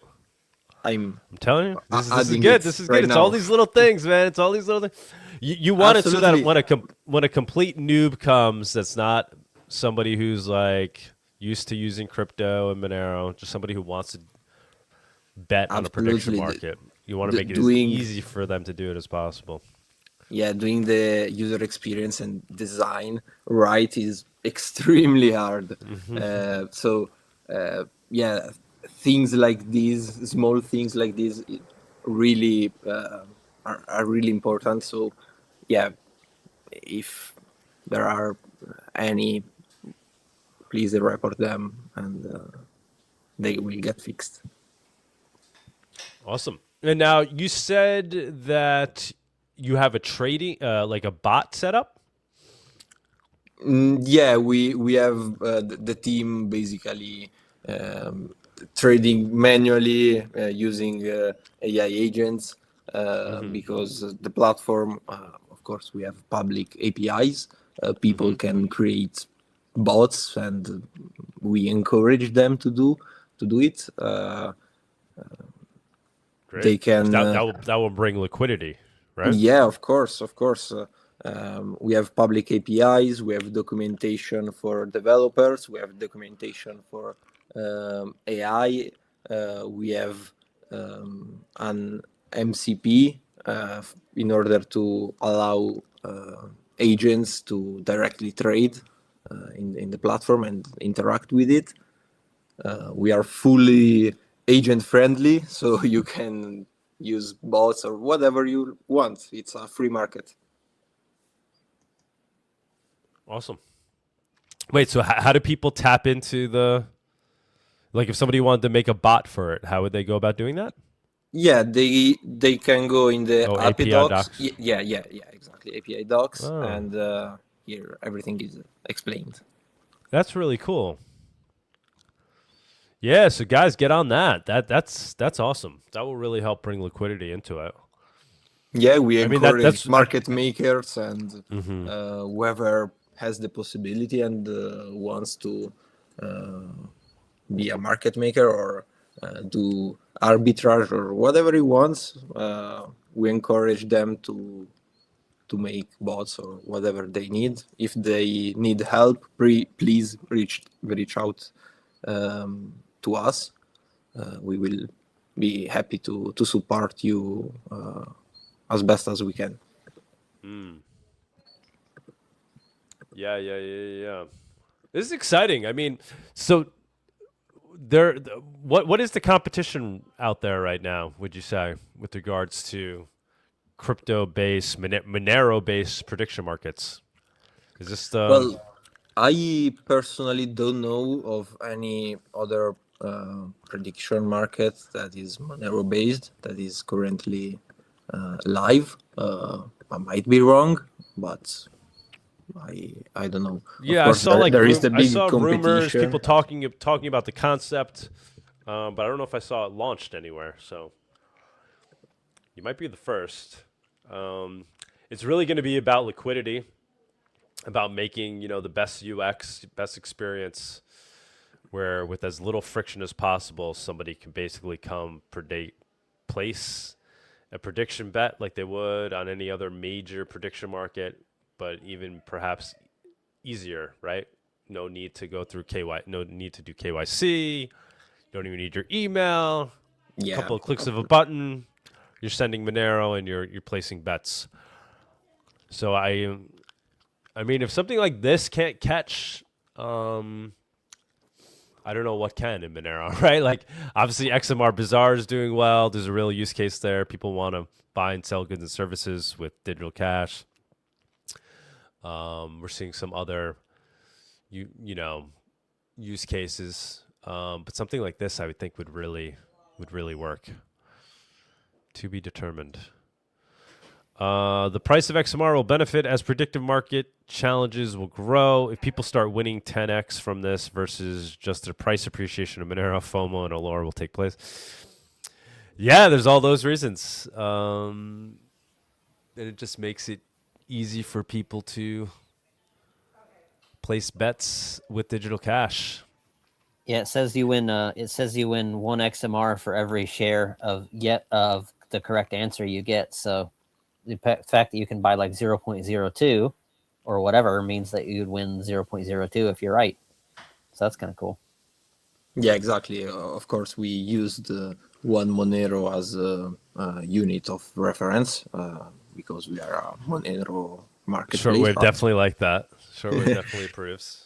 But of course, we allow for fractional shares. Otherwise, it will be a bit too expensive. Maybe this will become the killer use case of Monero and will start to help set the base price of Monero. Imagine. Who knows? You could possibly use this as an arbitrage strategy too. Like you could do something on an exchange and then do something here as an arbitrage strategy. You're saying right now the crypto markets are basically an abstraction of options, I would say. Correct me if I'm wrong. But yeah, you can use it as a tool, as a financial tool. So is there anybody actively have a bet in yet? Like, is this one? This one ends in 1 minute. Yeah, I see some bets being placed. Yeah, it says there's 12 traders. Yeah. Wait, where? On this one? On the In on the on in the the home. homepage. No, but I'm looking at this one right now. Oh, you're Will looking at a Monero specific be market. above the? It's showing up 75% chance, down 25% chance. Did it already close? Or no, it's about to close. Yeah, in 30 seconds. Resolve yes if no, but nobody bet on this one, right? No. I don't know. Yeah, it's showing share I 0. think yes, because the probabilities are set. I don't see any Where can you orders open, see? but we don't. Oh yeah, I see a trader in the top holders of that trade. If you go down a bit, yeah, top holders near the comments. Oh, okay. Yeah. There you can see the recent trades and the top holders. Of course, you can see the top holders only if they have a public profile. Okay. But even over here, it should show like almost like a volume, right? Because you could see it shows price, target. Yeah, that's the like the a- price price of the Monero, streamed yeah, from Hyperliquid. Yeah. Yeah. Yeah, But I'm saying you should the see volume is in the top right of the above the share link. The share button near the title of the bet. up or down. Down. There, near the title, in the top right of that box. Oh, okay. It says Yeah. 0.07. Oh, okay. Yeah, maybe I have to make it a Yeah, bit make that- bigger. Yeah. Make that bigger. Yeah. Okay, cool.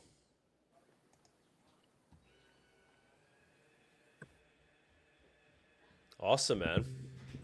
Thank you. And so you think by next week we'd be able to add like a custom bet, like will full chain membership proofs be live by whatever? Yes, for the next Monero podcast, you will be able to create that market. Awesome. I think that would be a good one. Oh yeah, let's hope it arrives soon. No, I'd be curious to see which way the market goes on that one. Oh yeah, I think it will go. Everybody up will a bet lot. for soon. Soon. Out of hope. Oh wait, I think I could buy now. All right, so here's a 10-minute Yeah, I one. see someone commented I can run my AI agent with these. Yeah, you can run as many AI agents as you want. They can have their own account, or you can share with them your account. You can do whatever you like. Of course, we have rate limits and measures to prevent abuse, but other than abusing the platform, you are free to do whatever you want. Awesome. Wait, so I don't know. So it's showing that I have one Monero, I think, right? I see in the upper right. Yes. So we maybe didn't fully confirm yet. No, Oh, yeah, no, it says it is confirmed. You can go All in the right, crypto market, confirms. So go to XMR Win. choose Will one, Monero- whichever yes. you prefer. Yeah, so Yeah. this is within the next 10 minutes. Will Monero be above 376.05? Yeah, wanna I don't know buy- if there is Yes. someone selling. If you go down in the order book, you can see. Oh yeah, perfect. You can place a market order, how big you want it, 0.01 or whatever. So how do I buy shares of Yet? It says, oh, it's not Yeah, letting me buy you up. put the in the box how many Moneros Oh, you okay, want okay. to spend. So basically. buy, sell. And so what's the limit here? Because, I mean, there's no liquidity, so. Well, the amount you have in your wallet is the limit. You can But place. so like theoretically, I could place a 1 Monero bet on this. Yes, you could. I mean, I'm not If going the to. market, if there is someone on the other part able to fulfill that order, yes. Of course, right now there is a very Right. low volume, so yeah. So make what happens in that case if somebody puts You puts can that? pre-select So the like- 0.01 amount from the button there. Yeah, perfect. So what are And these suggested amounts? This is just to make it easier, like. yeah, it's just to make it easier for users. We start with a very low amount. Yeah, I think it's like $3, 0.01, and yeah, and you can buy up if you think it will go up So that or gives change me to down. 0.024 shares. Yes, All right. at the current price. That's the amount of shares. Oh, and then it takes a fee of 1.5%. Yes, that's based on the volume you generated. You can check your current status in the settings, in the user's settings. So confirm order, yes, type, market, price. Why does it say 0.4 XMR? What is that? That's the price. That's the odds, basically. That's a 40%. That's the price of one It says I'm share getting in the market. 0.024 shares. Yes. I'm paying 0.01 XMR. Yes. This is what I could win if I Yes. win at this current, right? Yes. But yeah, the price thing I don't understand where it says price 0.4. That's the price for one share in the market. Oh, maybe you got to clarify that. I don't know. Maybe something's got to be. That's a little. Okay, I Right? for What do you sure think? So I'm work gonna on hit that. confirm. Yes. Order filled. Yes. So I bought Yes. 0.02 XMR worth of yes shares. Yes, you can check out your holdings down below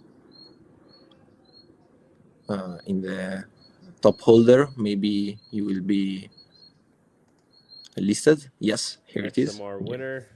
Yes. And if you go in the portfolio page, you can see all the trades. I see someone asked for sport outcomes. Yeah, they will be added in the coming weeks.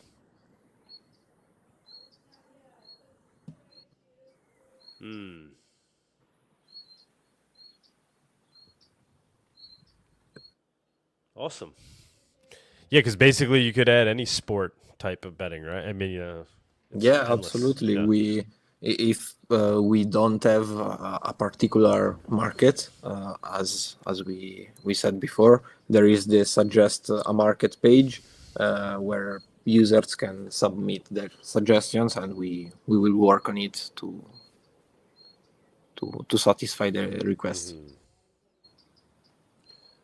So this one resolves at 12:51, which is in 2 minutes. So I was betting on the 10-minute price of Monero, whether or not it would be up or down. Unfortunately, it looks like Come on, guys, let's rally. I just thought me doing this would rally the price. Ends in 1 minute. Come on, here we go. Market is realizing XMR Win has just launched. It's pricing that in. Monero's about to rally. Yeah. I don't think so. Yeah, for now, for now, no. But in the future, let's hope. Now I noticed that Bitcoin was the first thing. Like I clicked on the cryptos tab, and I noticed that Bitcoin is the first live price data that comes up, and I have to scroll to get to Monero. Why do I have to scroll to see Monero? Why shouldn't Monero be first? Yeah, what the fuck?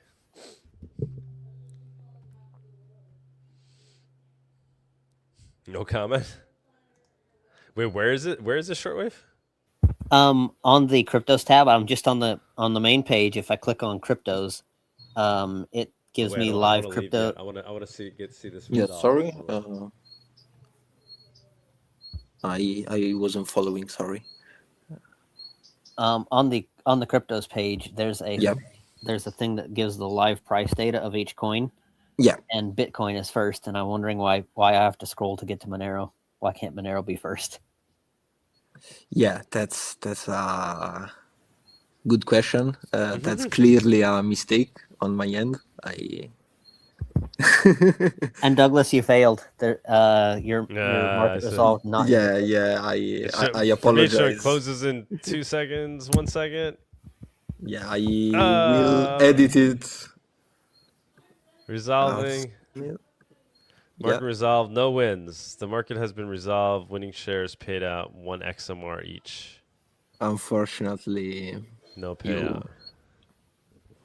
you were unlucky on the price prediction.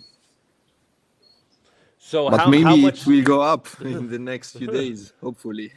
I have to make some purchases, so let's hope.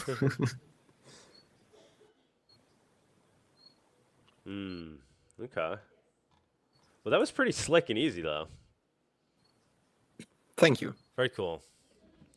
Congratulations, Doug. You already got your first loss. It's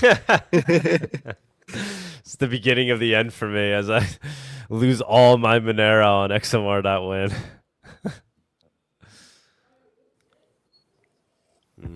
Something tells me Sunita would not be very happy with you. No, I don't think so. Either would Franya or Penelope. But I'm excited to play some real bets once we get things going on here. Want to bet on? I'll bet on full chain membership proofs. What would be some other good ones? Shortwave. Any ideas of what would be a good like Monero themed Monero ecosystem bet? Oh, that's a good question. I don't really know right offhand. We can let the community decide next week. Will Monero or Zcash hit 1,000 first? Oh yeah, good one. That'll be a crowd favorite. Yeah, but that's unfair. Zcash is like quite easy for a few people to manipulate. But yeah, we could have such markets from next week. So now I have a question for you. Since Doug was the only holder of that market, at least that I could see, since Doug was the only holder there, and there wasn't any. There were other holders. Okay. I didn't see anything else in the top holders. Yeah, because most likely they have the private, they profile private. Like even our team who's trading even right now, as we speak, they all have the private profile by default. You need to go in the settings and manually enable it to see other users. Okay. I was just thinking that if there wasn't any other person on the other end of the market, then how would Doug have gotten his resolution if he had been correct? But okay, that makes sense. Yeah.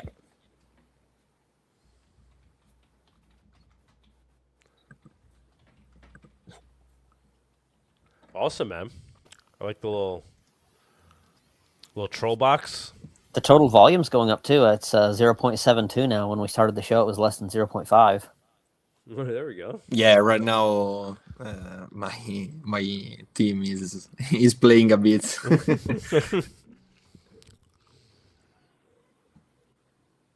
All right.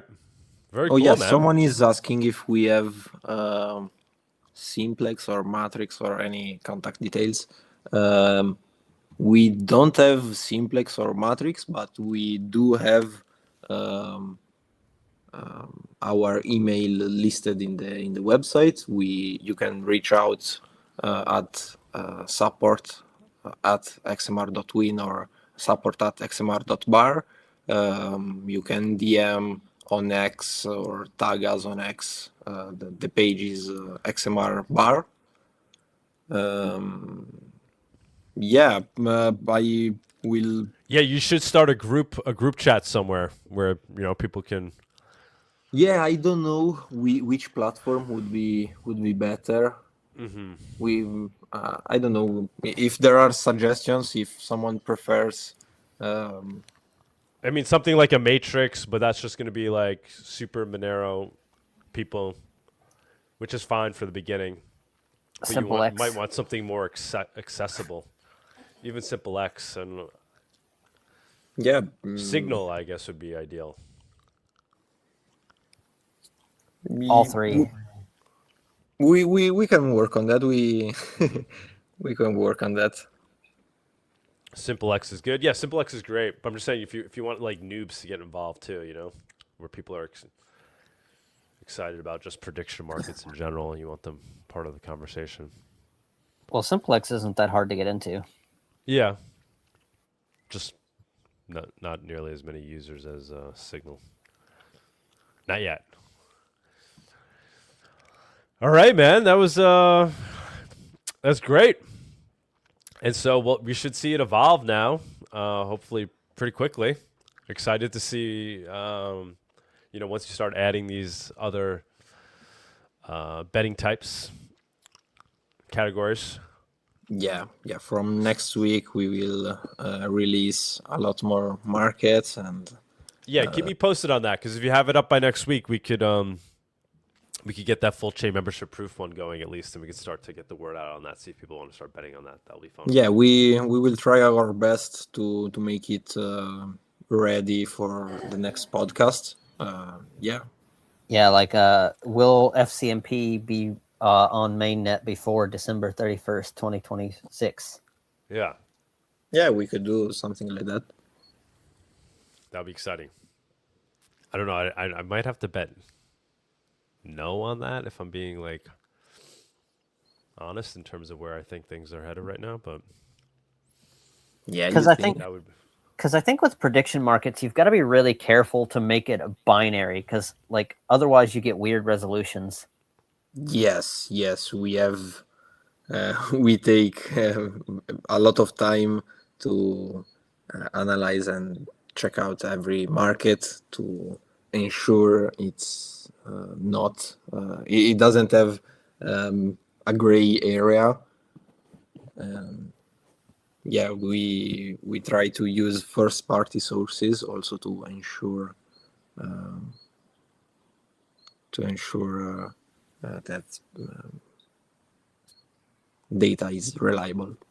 Yeah, like will FCMP be live on Monero's mainnet at by December 31st, 2026 at 11:59 and 59 seconds p.m. Like Yeah, that kind with of the time zone, Yeah, UTC or UTC. whatever.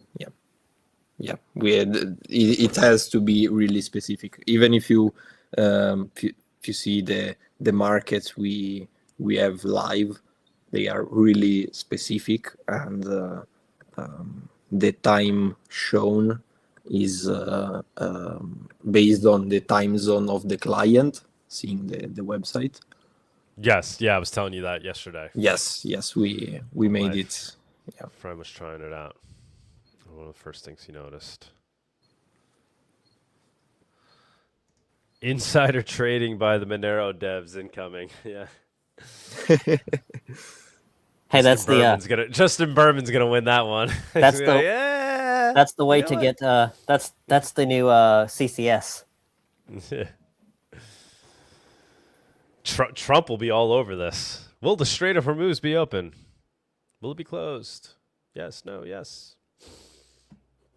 Where if they use Monero, Yeah. They can get arrested. Baron's going to be all over XMR.win. He's going to be your power user. Imagine.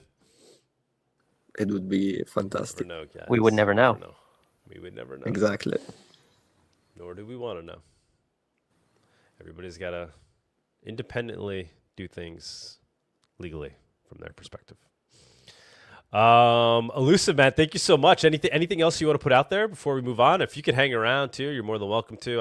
I'll run through the news. Then we can let some people jump up on stage if anybody's around wants to ask a question. But yeah, anything for you sure. want to bring up? No, thank you for having me. Thank you for letting me present XMR.win. I invite everyone to register and try it out.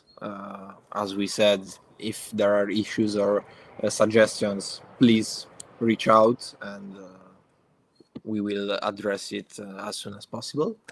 And yeah, if you have any questions, I will hang around for the viewers on stage segment, so you can directly ask me questions. Awesome. Yeah, you can hang around right now too as well, and we'll do the news. So Justin, if you want to run the news, I'll start bringing up Newslink.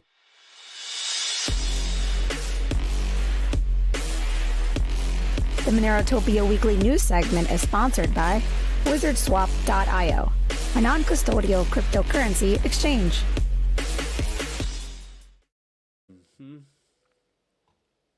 All right.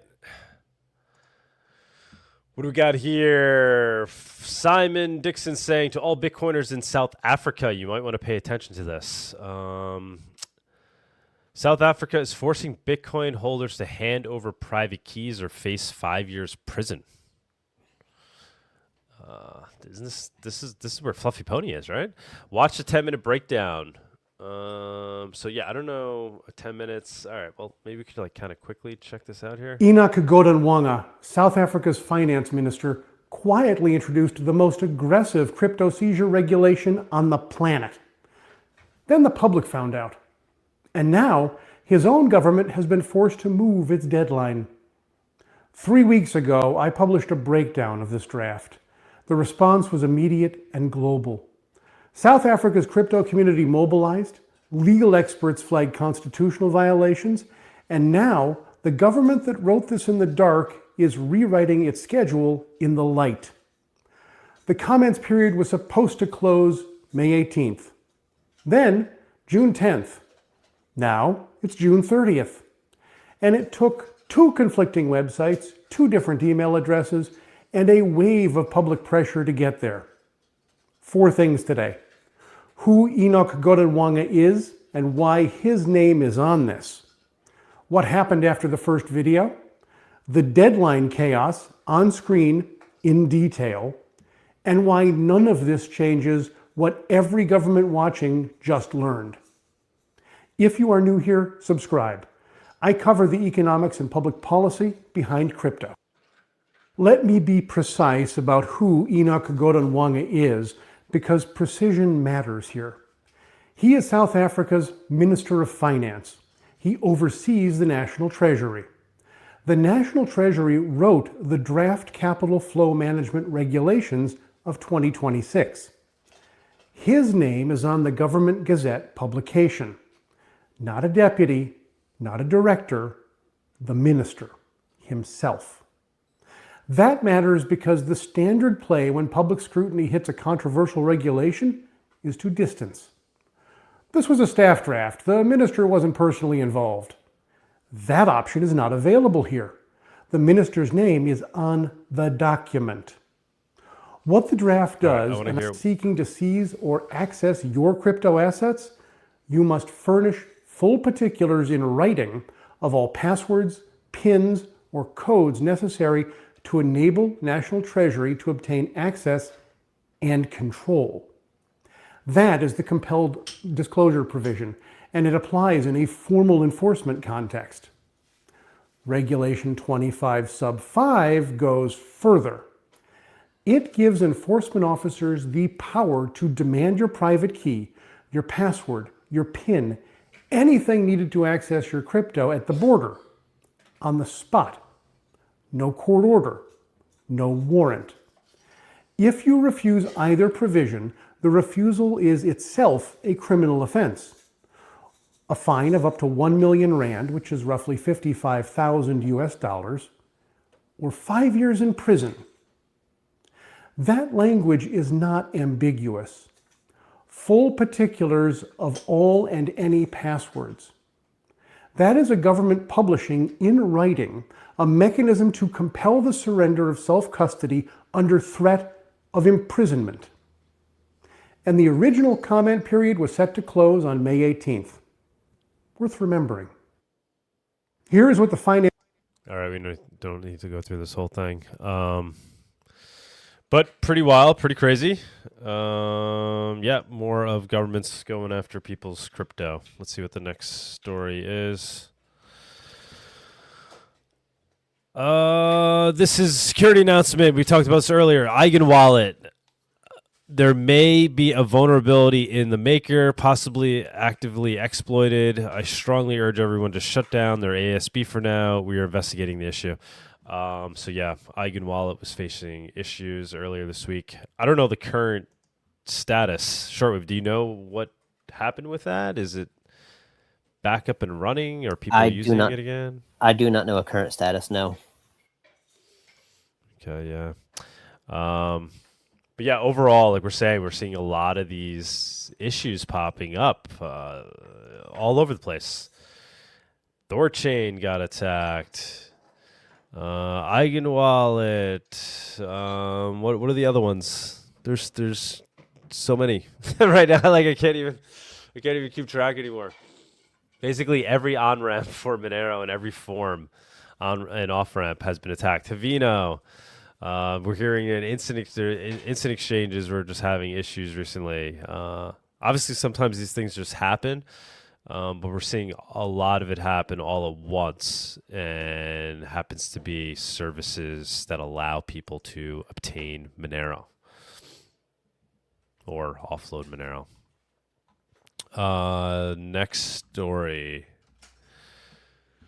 From the Monero Research Lab, the full chain membership proof ++ carat beta stress net version 2.0 has been released. So a couple of weeks ago, we announced that version 1.0 was released of the beta stress net. It's the last stress net that'll be run before things go live. They ran into, I guess they found some issues, and now they had to release an updated version of the beta stress net. So that's been released. So I would say good news that they're continuing to make progress there. We will see what the prediction markets have to say in a week or so as to whether or not full chain membership proofs will launch this year. Next story here. How do you hack the Pentagon and get caught by a $250 transaction? So this kid, Kai West, was 25, British, and running the dark web's biggest stolen data marketplace under the name Intel Broker.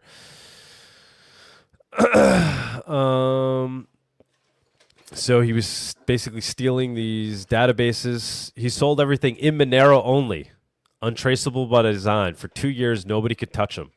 So he was hacking these databases. His victims list read like a who's who: Apple, AMD, Cisco, Nokia. He'd steal these databases, sell them for Monero.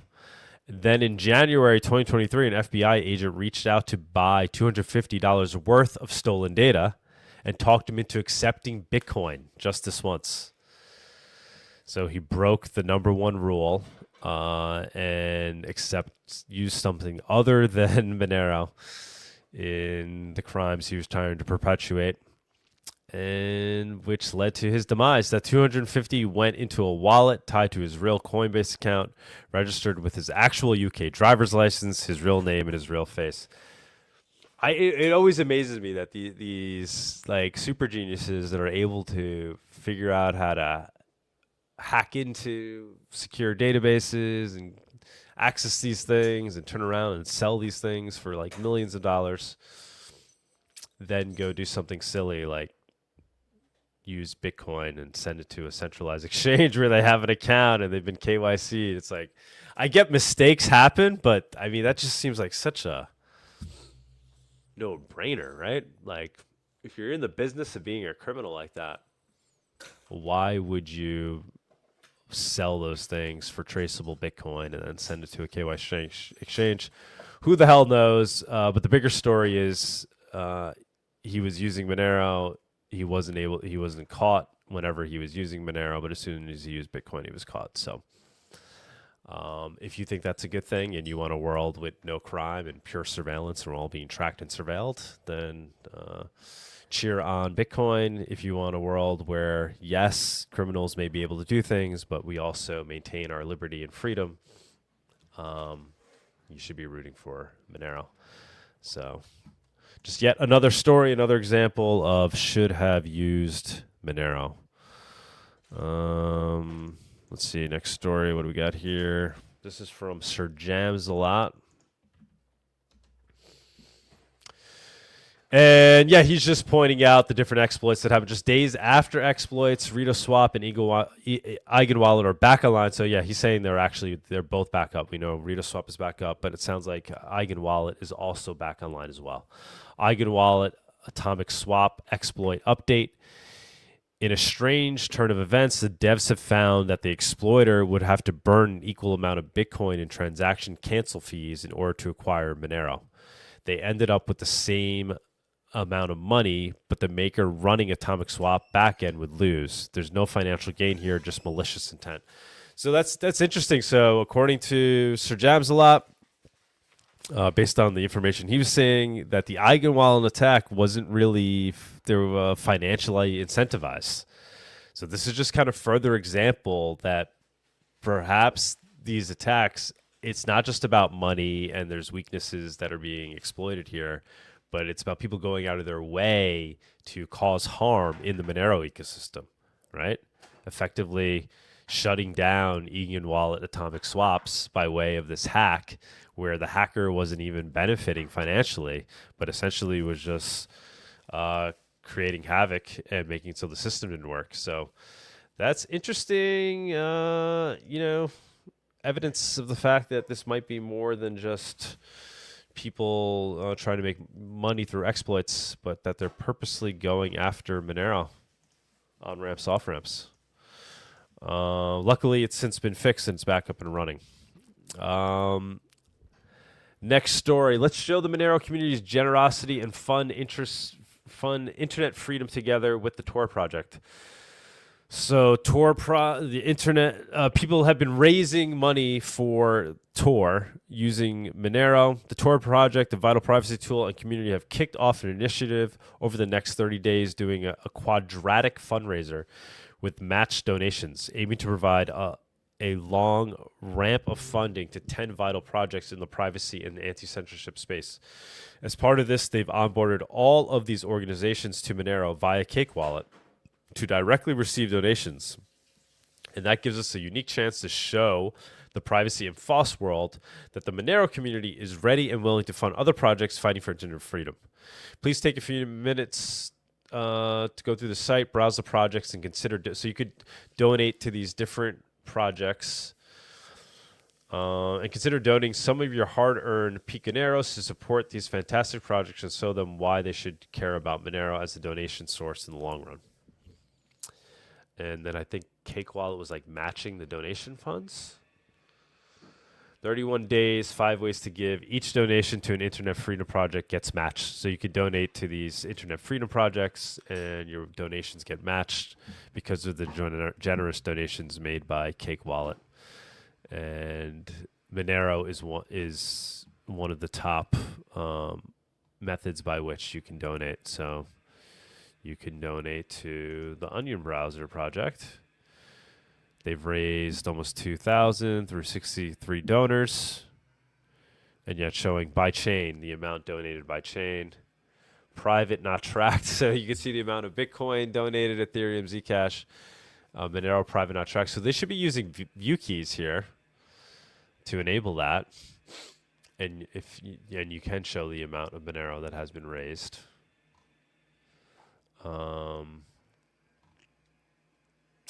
Yeah. Very cool. Let's see. Next story.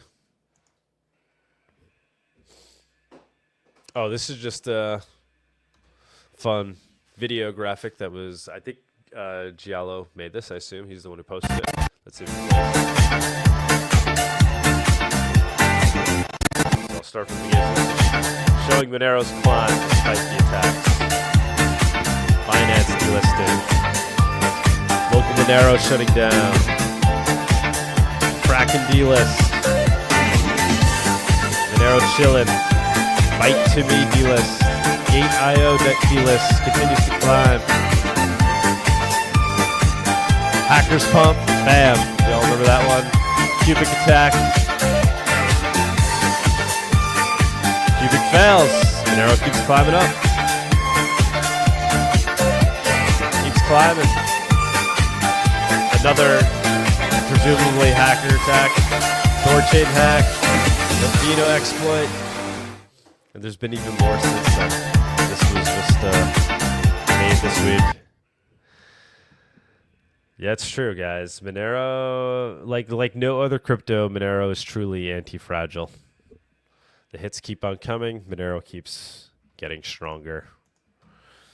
Next story. Well, this is another update for the Monero Research Lab. CipherStack Phase 1 code audit of the full chain membership proof plus integration concluded successfully, identifying only informational findings and receiving praise for its depth and rigor. So no issues were found with this latest and last audit, I believe, of the code of full chain membership proofs.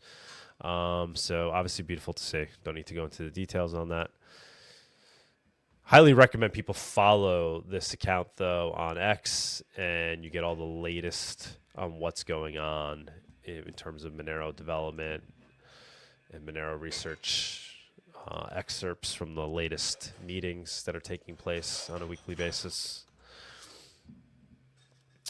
Ricardo is tweeting, Monero is about to be even more in demand, and this is in response to the fact that EU is launching a massive crypto crackdown. There's going to be a 10,000 euro cash ban, a 1,000 crypto KYC threshold, privacy coins fully banned. I don't think that's accurate. As I was saying earlier, there's a lot of FUD out there, but it's effectively in ways being banned. AMLR rules take effect July 1st, 2027. All exchanges must verify ID above 1,000 euro. Monero, Zcash, and Dash will be completely removed from EU platforms. Not sure that's the case, to be honest, especially with something like Zcash and transparent addresses. And Monero with its new view keys. We don't talk about that much because I feel like Monero community, right, isn't really looking to be listed on more centralized exchanges. But with the advent of full chain membership proofs, or with the addition of full chain membership proofs and this latest update that we're all waiting for, we're also going to get improved view keys, and that could be leading to more listings on centralized exchanges. It is possible that happens.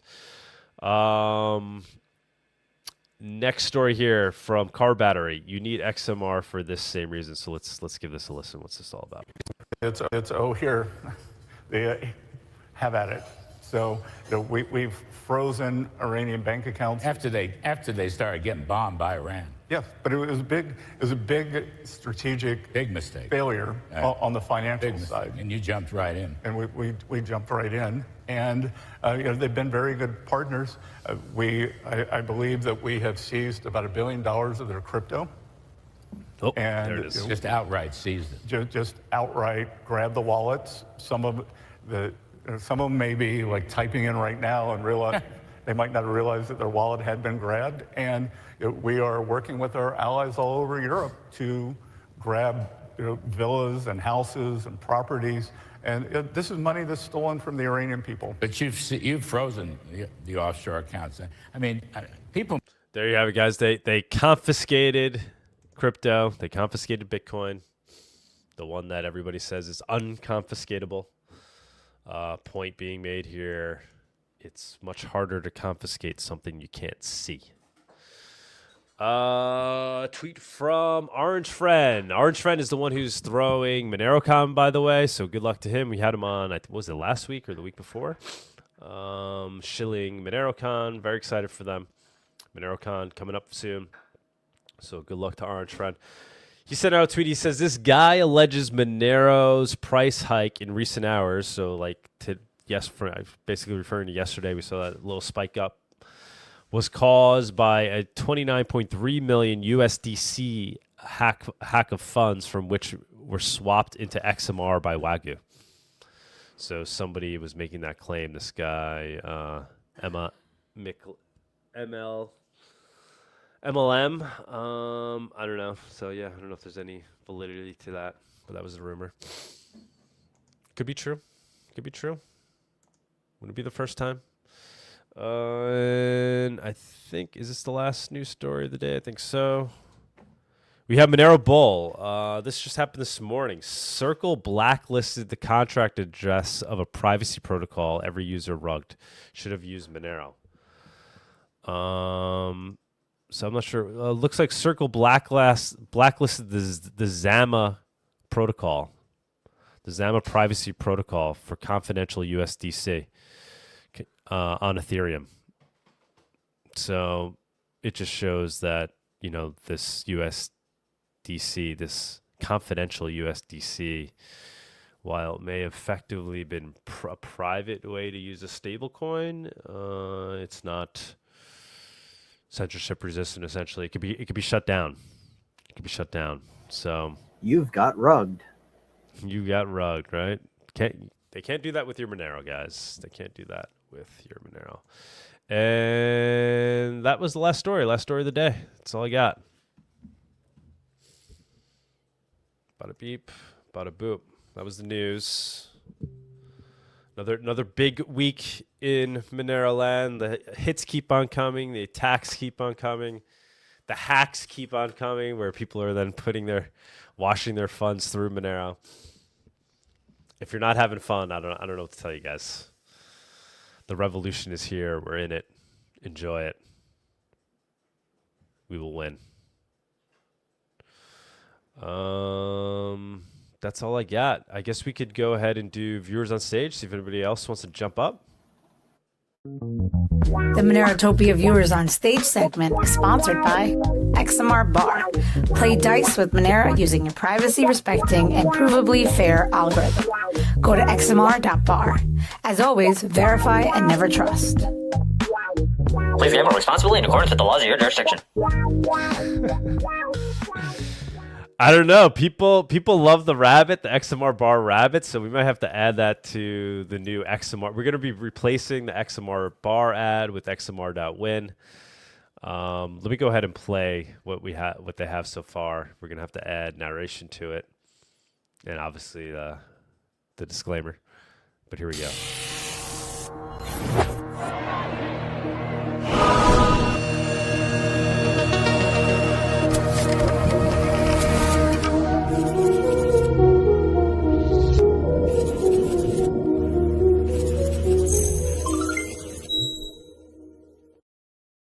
All right, a little more serious than XMR.bar. So does it not have the rabbit? Dude, I don't know. Maybe we get the rabbit back in there. I think we got to bring the rabbit back, bro. Yeah, the rabbit's the mascot. This is like the we killed him. Show. So I don't know. That's a little. I love it. It's got the cyberpunk dystopia kind of thing going on, but we missed our rabbit already. Bring the rabbit back. Follow the It's white very rabbit. Hashtag bring back rabbit. I will bring it up with the team, but I think we got rid of the rabbit. Maybe we can make him a little more, a little more badass in this one. Just put him in same rabbit, different. Yeah, like he's changing out bets at the end. Yeah, like exactly. Yeah, I will put somewhere a market. Is the rabbit alive? Will the rabbit be revealed on December 9th, 2027? Alaska, you've been waiting for a Monero-based prediction market, right? It's not so much that I'm like big into gambling or prediction markets in general. It's that the existing prediction markets are so unbelievably compromised, for one, and for two, like the people now use them to manipulate stock prices and stuff. So you can bet a certain way on a prediction market to convince other people to bet a certain way in other markets. And now they've become what are those called? Push polls, I think they're called, where you poll certain people with the intention of getting a specific result on, like, oh, this guy is winning in the polls, to change the sentiment across the wider voting populace. And yeah, we saw that with the Massey primary. And that's the prediction markets, in my opinion, are becoming the new push polls and have been intended to be so for quite some time. And then not only that, but you've got, if my memory serves correct, I believe that the Trump family is like balls deep in all of these prediction markets, and there have been several revelations of people manipulating them in one way or the other, or not cashing out. And XMR betting markets, especially if done the same way as they did the XMR bar, it represents like people actually putting their money where their mouth is and actually making said bet. That doesn't change the fact that there are almost certainly going to be people, if this thing kind of blows up, that will use it as a hedge. So for example, if you're going long on some stock, you may want to hedge it with a prediction market on, betting for something that would tank the value of your stock. But I just still find it very interesting that, that it doesn't exist yet, but now it's about to, which is just absolutely amazing. And yeah, that was the first thing that I thought of when we heard about XMR bar, was like, no, make a prediction market. That's where it's at. Yeah, exactly. Yeah, we listened, we took notes. I remember the first time we came in the show, and I remember a lot of people were asking about prediction market and poker. No spoilers on that end, but yeah, we are also working on that a bit more slowly. But yeah, the demand for a prediction market that doesn't require you to send your bank account, your documents, your fucking address, your everything. They also want to know how many times you go to peace in a day. Polymarket is very invasive, and I think place which is more free thanks to Monero, it's required.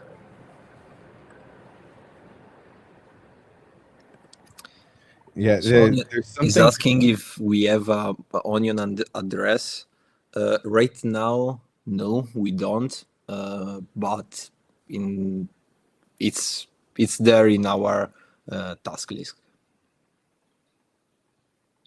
One of the things that I really like about this too is, especially as it continues to evolve, like knowing a little bit more about, the idea that people can't just be like kicked out of the ecosystem based on who they are. You're actually only seeing like the money, how much money people were willing to actually stake on a thing, and that becomes the indicator. You can't have people that are, being cut out of the ability to bet.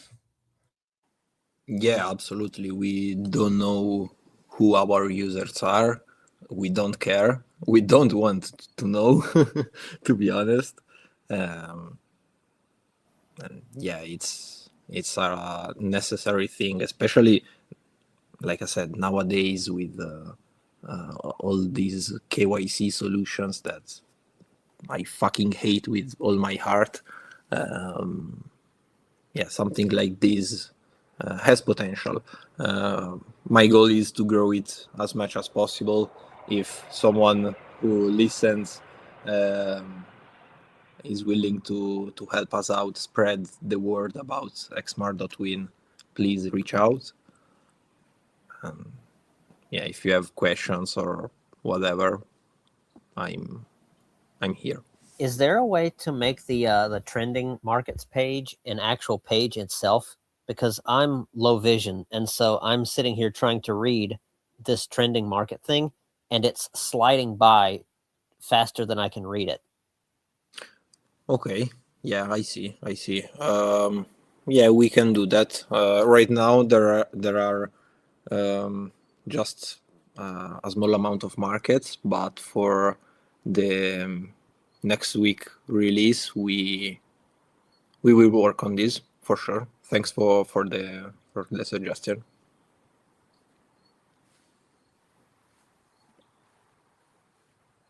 So I think Shum should have used Monero needs to be like a popular thing that we say now. Because at this point, it's been a full decade of should have used Monero moments all over. I'll still never figure out what happened to that trucker protest should have used Monero bit that I did a while back. I think I might have just like never published it, but during the trucker protests, I was trying to point out the should have used Monero quote, and in the news stories we had homie takes 250 in Bitcoin and ruins his life forever. And it reminds me of like one of the reasons why I got out of Bitcoin as early as I did, and how many people have said, "Oh, I bet you wish you would have held on to that." And I realized that they could never understand, because to them it's just number go up, right? But probably the best decision I ever made in my life was getting out before it became this tyrannical, like everything is part of the spy grid panopticon nightmare that Bitcoin is. And some innocent self-respecting hacker can't just immediately screw themselves over by grabbing Bitcoin like this. And it just breaks my heart that anyone would even be willing to accept it anymore at this point with the privacy concerns. I still have some Bitcoin. I can't get it out because the fees are too high. Yeah, that was kind of like when people would be, oh, it hit, most of the time it's like, it hit 80,000, it hit 90,000. Bet you wish you still had it. And I'm like, no, because I would never get my 90,000 per BTC. I would never be able to see it. It would never come to me. I'd have people banging on my door for taxes and shit. Like, I'm so glad I'm out. It's, you have no idea, people. The volume on this this thing, is this like total volume for all the markets, or is this like 24-hour volume? Because it says volume 1.05 Monero, so it's been climbing all show. Total. Yeah, it's total volume in from 3 days ago until now. Okay. Yeah, but I have already planned to adjust it to 24 hours just to be a bit more useful. Because yeah, it's been climbing throughout the show, so that's what I was curious about.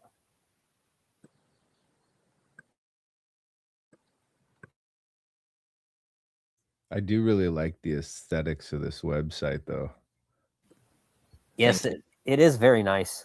I could see how maybe like a few things could be modified for low vision, like maybe just slightly bigger fonts in some areas or whatever, but that's not my place to chime in. You should definitely consider having like a low vision consultant of some kind, where before you publish a page, just like send it over to him. What can we do to make this more useful? There's a lot of people these days, especially with how much blue light is in the screens, and like there's a lot more people that struggle to look at web pages now. So just keep that in mind. Okay, thank you. We will work on that for sure. I also I've seen some fonts and colors which are gray on gray and aren't too visible, but yeah, we will try to fix it. We really care about user experience, especially because in Monero, user experience always always had issues, in my opinion. So making something that it's easy and curated it's important. So thank you for the feedback.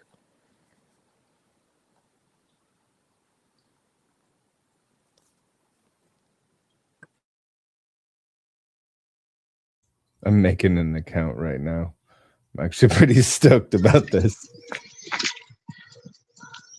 I want to come back on what Duke said in the news, that in Europe the wallets get banned or something. Yeah, they try to ban the wallets in the case of they need to be registered with the government so they can see what's in it and take taxes.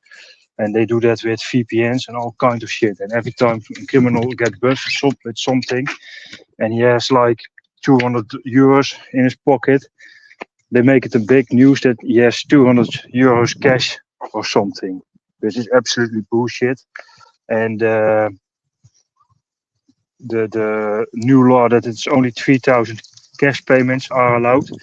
In the Netherlands, they want to lower it even further to, I believe the first draw was 300 euros. You cannot buy anything anymore for that, so it's crazy. They try to get a backdoor everywhere and so. And gambling is not allowed everywhere in Europe, at least not online, because it's too hard to tax and that kind of things. You need to do it in the country because otherwise, yeah, they can tax you. Some of those rules are absolutely stupid, and some are not enforceable at all. But they try to do it and make it as hard as possible. So a Monero wallet can be a Monero wallet. If they try to get it a KYC wallet, but yeah, with Monero it's not really possible to make it KYC and verify every transaction to everyone.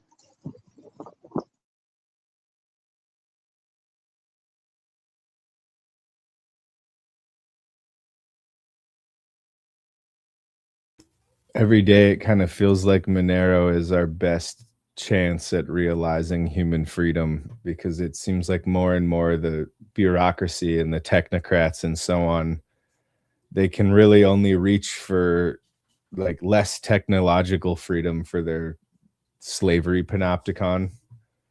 And it seems like more and more they're kind of hanging their hopes of total human dominance on this, tracking your economic and social life.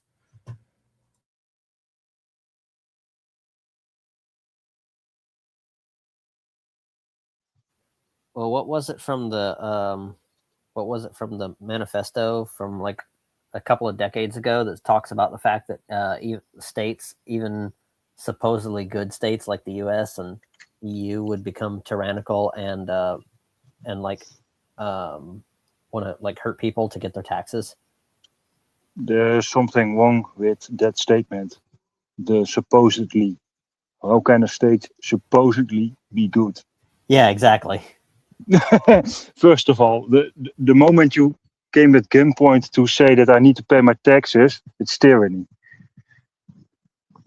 And I pay my taxes because it's quite hard to not to, because yeah, there will be a police team grabbing it for, and probably there will not even come a police team nowadays. They probably send a letter to a judge, and the judge stamps the letter that the bank directly take it from your account, almost everywhere in the world. That's probably one of the reasons they want to make sure that in Mexico last week or the week before that the toll booths and the gas can only be paid with credit card. It's not only the 15-minute cities bullshit. It's also if everybody need to pay gas or toll fees with a credit card, you know they have a credit card. So they have a bank account, you know where they live. And if they don't pay, or you suppose they don't pay, you can grab it directly from their account.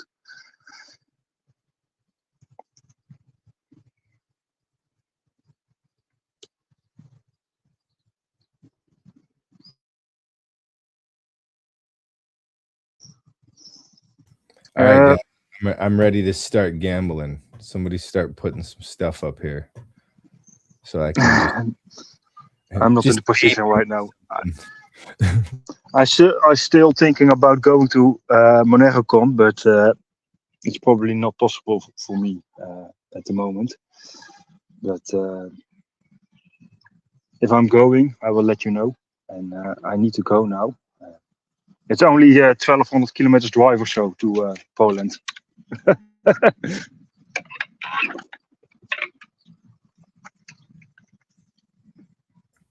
I don't know, man. For me, Monerotopia is like Mecca, and MoneroCon is like, that sounds pretty cool. Yeah. So if I have to pick one, I just go to Monerotopia every time. Yeah, but you fly from Alaska to Mexico, and I'm flying from Europe to Mexico, which is a little bit harder or more expensive than going from Europe to MoneroCon. Billion miles, bro. Like, if I fly literally, I know. It's huge. Like, hey, but I live in the most, no, not the most, but one of the most expensive countries and worst governments at all time. We have the highest gas prices at the moment from the European Union, I believe. It's an absolute shit show. They in everything they are front runner from the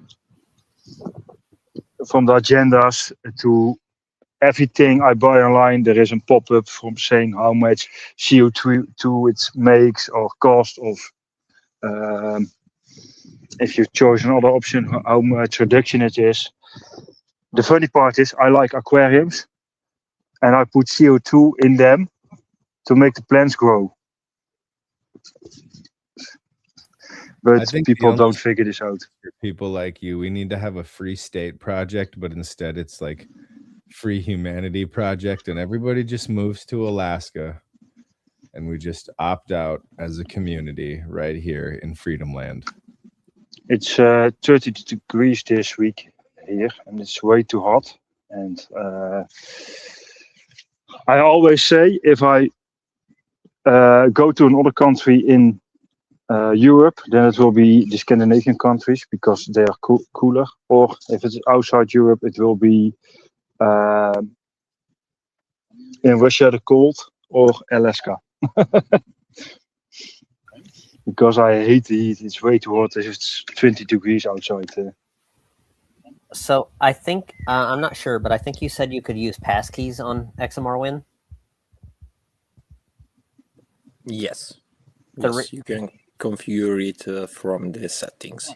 Okay. I think your password requirements might be too easy because it's asking me for at least an 8-character password with one number and one looks like at least one letter. I think your password requirements are too minimal. It doesn't prevent you from having a bigger one. I think that for accessibility purposes, that's absolutely just fine. That's adequate. Yes, we try to make things as easy as possible. We might keep the same requirements, but require a longer password. But I understand your concern, and we'll look into it and fix it. There's a table online about how thing fast. It does tell you like straight up that your password is weak if you're putting in a weak password. Like, I think that people need to be allowed to choose to have a password that they can remember, that they recycle on certain kinds of things, because that's just kind of where people are at. Not everybody uses password managers. Not everybody uses passkeys. And I think that the worst thing you can do with something where you're trying to get larger and larger adoption volume, you don't want to price out the normie, because a lot of them don't like this I can't use my same password for everything kind of ecosystem. And how much do you think those people are really tying up into this, right? Do you really, it's not like they're going to deposit 50, 60 XMR. They're going to deposit enough to make a bet. And then that, so I don't think the risk reward there would be worth it, because you want people who want to use a shitty password to be able to use your platform. and it does already tell you that your password sucks, you know. So like, what more do you do? Like, do you really want to rob the user of the freedom to just make whatever password they want? Like, I don't know, man. I kind of think it's fine.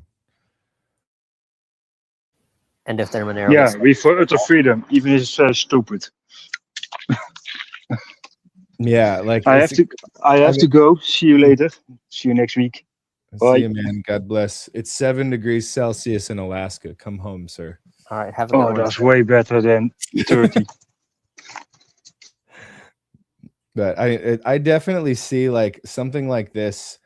It would be enough where, you know, Uncle Ed, you know, you show Uncle Ed at the Thanksgiving dinner or whatever holiday it is in your home nation.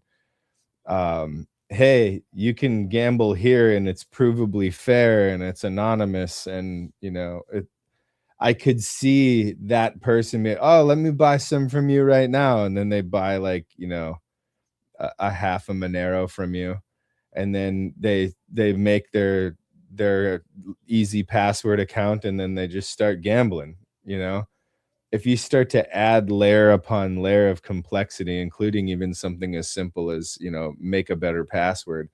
But if that guy became more serious about his gambling antics, then at that point, hopefully he would have the wherewithal to improve his security.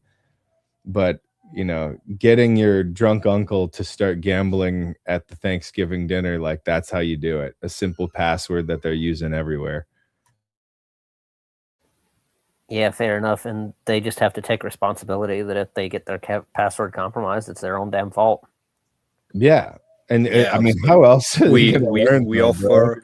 we offer the tools to secure every account by passkeys or two-factor authentication, like the classic two-factor with the on your phone or whatever.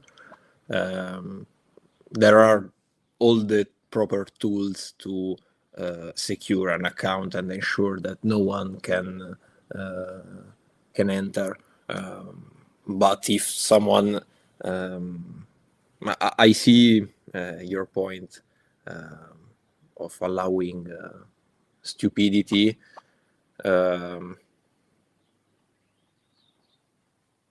I see your point for the user friendliness. I agree with that, but in the long term, we will up the standards a bit slowly as the user counts increase. I just created my account using a 64-character password. Yeah, how much Monero are you putting on? Actually, don't answer that. Not very much. I just I default to 64-character passwords for pretty much anything that will let me.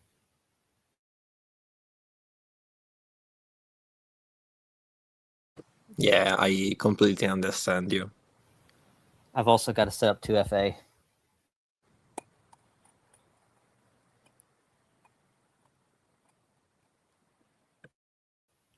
For me, I got to admit, like, I am actually pretty impressed that you got this thing off the ground and ready to go as fast as you guys did.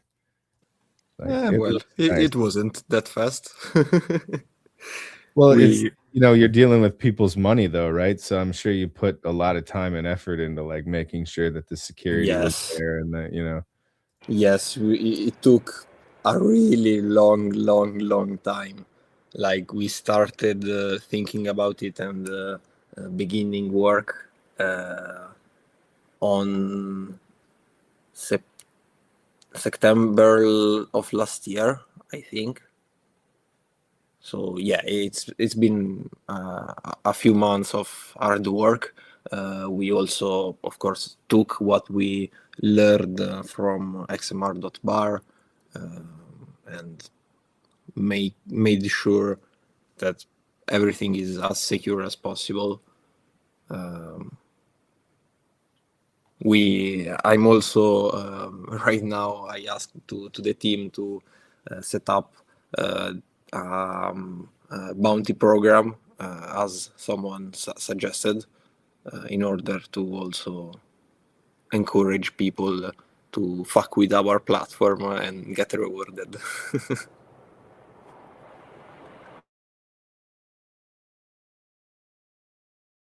I'm sure you probably answered this, but I was distracted.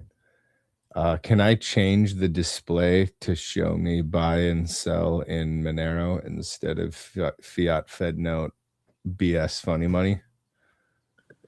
Sorry, could you repeat, please? Is there a way to change the settings to display my buy and sell orders or my yes or no orders in Monero instead of fiat Fed note funny money?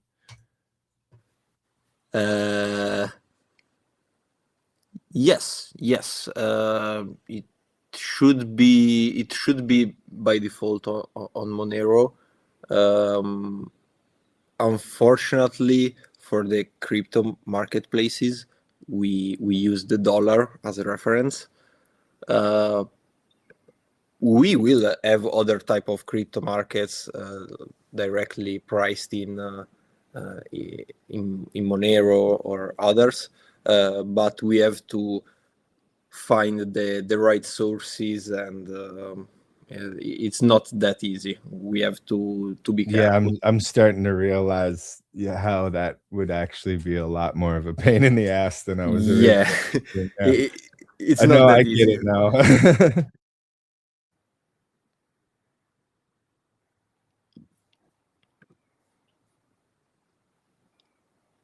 Someone asked what amount of AI has been used, rough percent of code, for front and back end. For front end, I would say 80% is AI. 20% was a lot of sweat to fix all the fucking stuff that AI gets wrong. For backend, AI touched it very, very little. Like we used it for specific things that aren't critical. The engine wasn't done by AI. Everything is tested. We have rigorous testing program. I don't know how to say it. Sorry, I'm really tired. We review everything between the team. So yeah, AI was used a lot for the front end because, well, it's kind of useful, but for the back end, wasn't used that much. Hope I answered.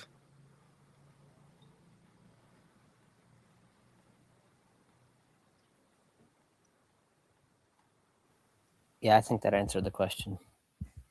The more I look at this, the more impressed I am, man. This is super cool. Thank you.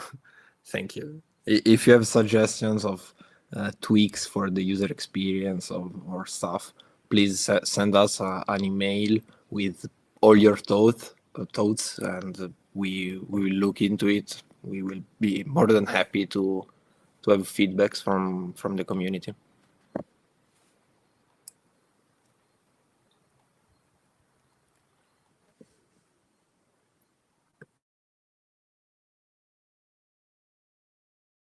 Very visually appealing, man. It just looks so good. Yes, we. I can say this. We took a lot of inspiration from Polymarket and Calci because, well, they have the big money. They've done a lot of research on user experience and the interface and everything. So we tried to learn from what they did, understand why a button is there, how to make it as easy as possible for everyone, especially because we plan on letting users deposit and withdraw any crypto. So yeah, the market will be priced in Monero, but users will be free to deposit whatever crypto they want. It will be instantly swapped for Monero. We are evaluating a few partners, but the most interesting one, it's still working on the Monero implementation, and I'm talking about Torchain.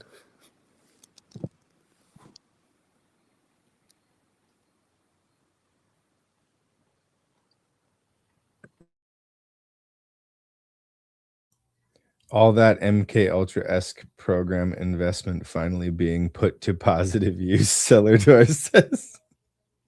So basically, I think what he's getting at is like, glad to see that you guys are using those other guys' work so it can finally do something good for humanity. Let's hope. And then he also said, what's the buy-in look like out there? I think he's talking about moving to Alaska.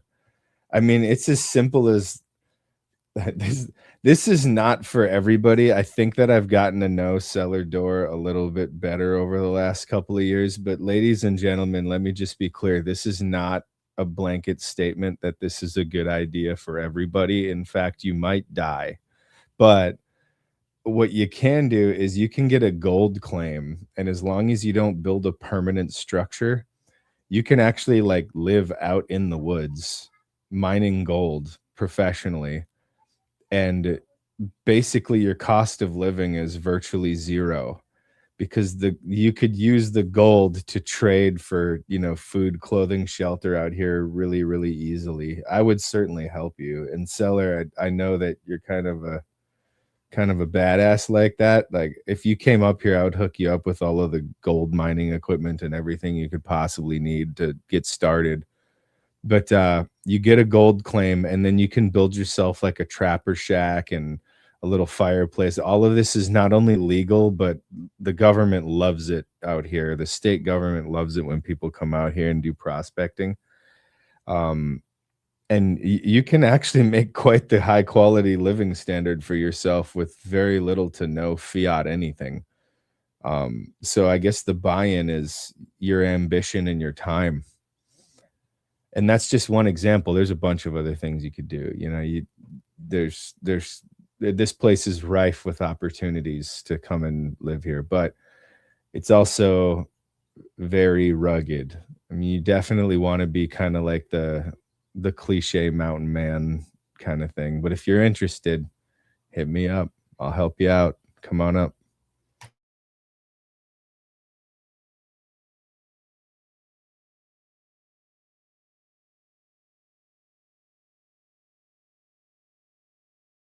No problem, Seller.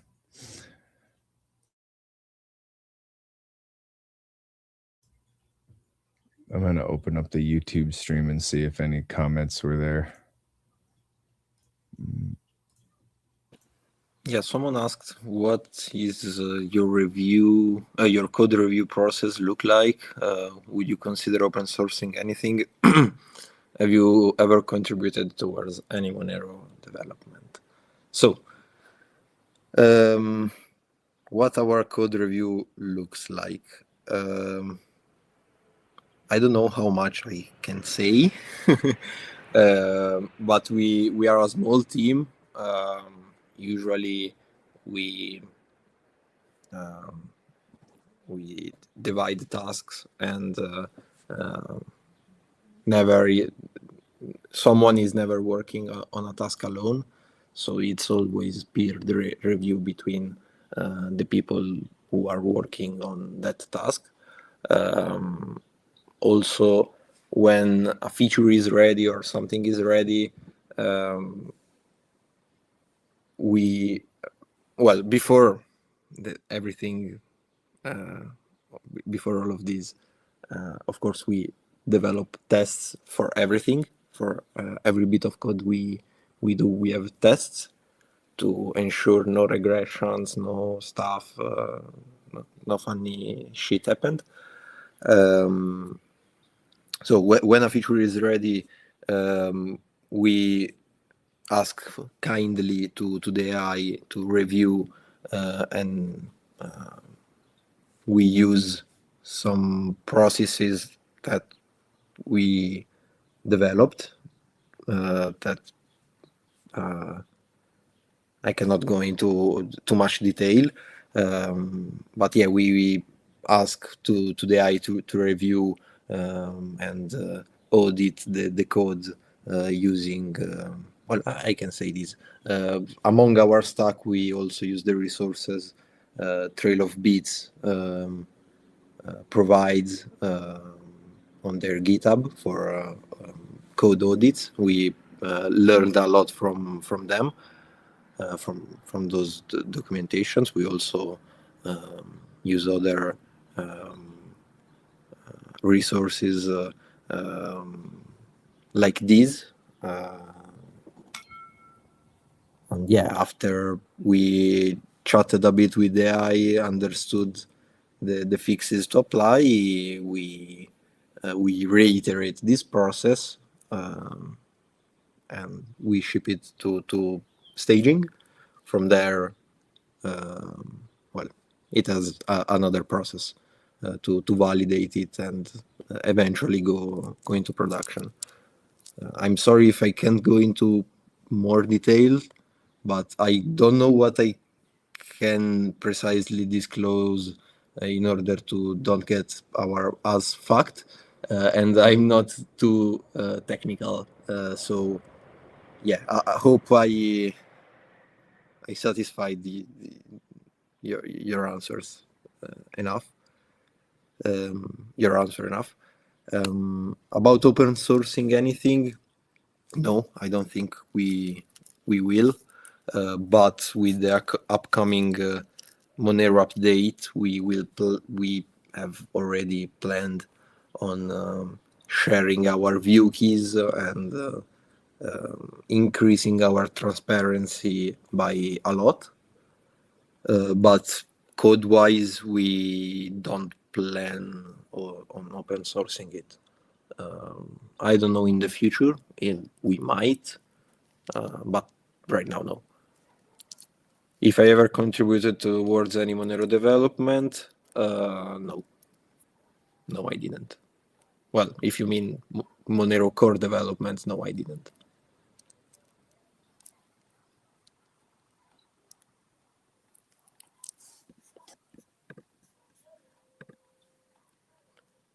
Justice asked why no open source.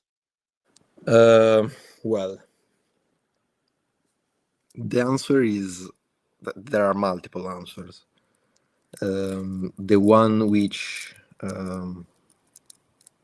I'm most scared of right now is disclosing too much, at least in these first few months.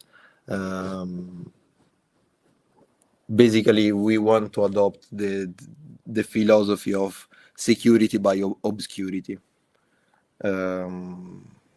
So open sourcing, I think, would expose us to potentially issues. I don't know if someone has Cloud Mythos access and goes rogue, might find something. Hopefully not, but yeah, we want to avoid that scenario, at least for now. Maybe in a year or two, we might change our idea depending on the landscape in the cyberspace. Okay, the passkey setup is not working for me. I'm not sure if it's the interaction of the site with my password manager or what, but every time I go to generate the passkey, my password manager asks me if I want to save it, and I do. But when I click on the xmr.win entry in my password manager, when the site comes back up, it's asking me to put in my password and OTP code again, and it says no passkey generated. So the password manager is generating it, but the site is not collecting it. I had some issues with the page, but I don't know what happened. Yeah. I don't know if someone was saying something. Oh, yeah. I was saying I was having some trouble with the passkey generation. Oh, yeah. What's happening? So what's happening is that when I put in my username, when I put in my current password and my OTP code into the passkey box and click confirm, yes, my password manager comes up and asks me if I want to save it, and I do, and I save it to the xmr.win entry. Okay. And then when the page reloads, like when the web page comes back, it's not confirming the passkey, and it's asking me to put in my password and OTP code again, like it didn't do it.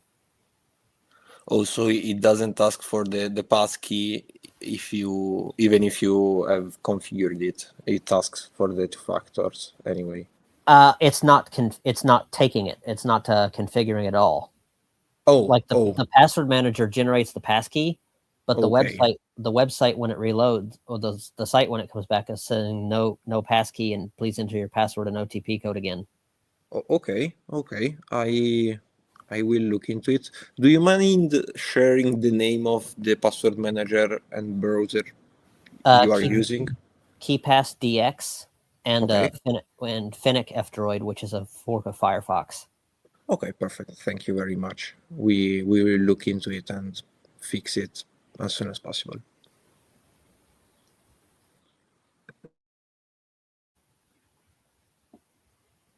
But other than that, it looks good.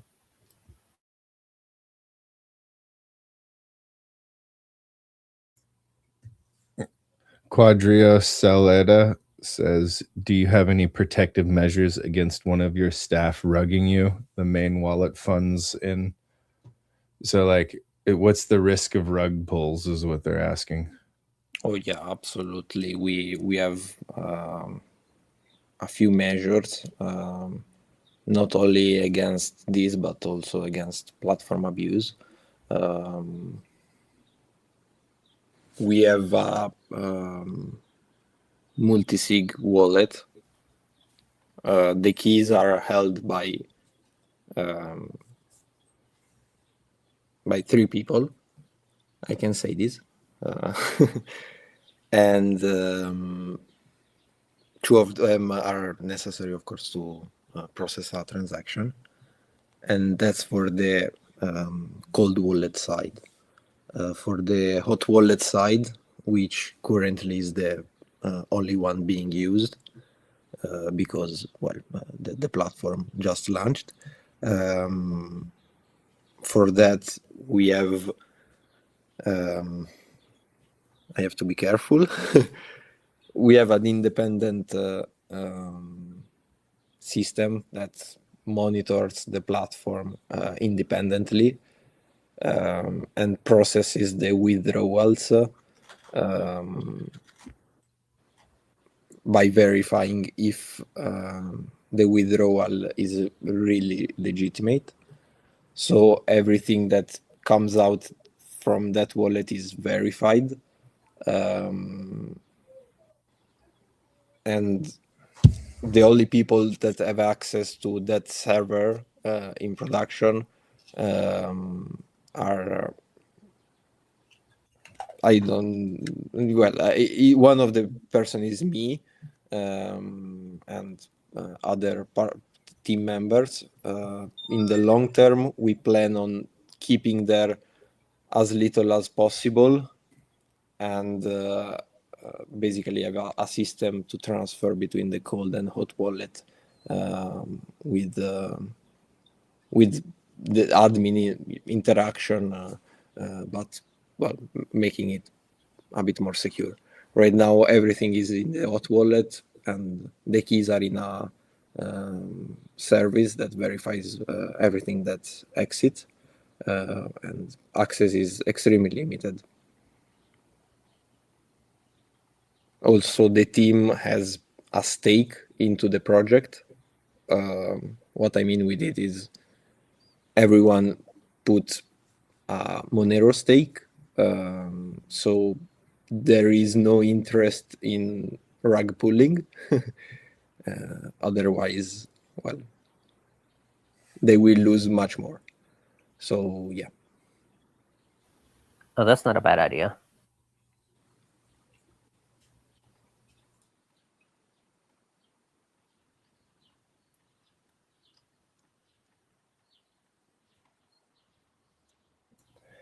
Are you ready for the next project, homie? I got one for you.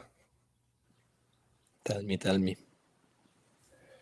So if you want to finish developing a, I guess like a counter economic, so basically being able to do everything that you would do in normie land, but being able to do it in the XMR ecosystem.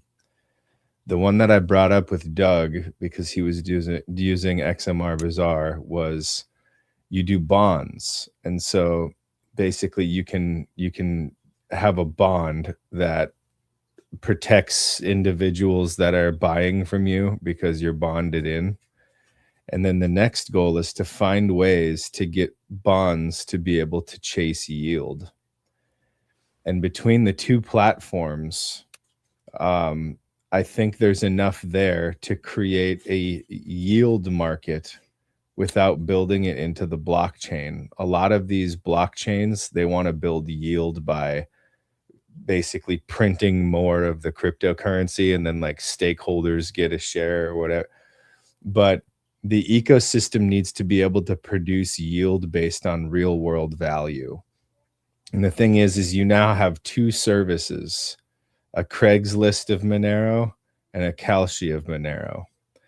And between the two of them, you could now theoretically build in yield based on people staking without using the blockchain and inflation to do so. So let me give you an example of how this was done in a similar field. There are lots of people who produce yield based on your title of ownership to gold. Monetary metals is kind of like the king of the ring, but there are other people too where if you own gold and you store it with them because they lease the gold, you can get yield on gold paid in gold. So now we need something that generates yield on Monero paid in Monero.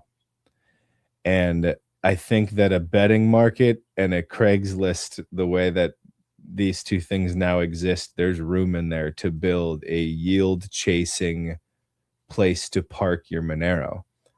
And as soon as there is a vehicle for yield within a crypto, but that crypto doesn't print that yield into existence, it is now stronger than the dollar in one of the most important ways that actually matter.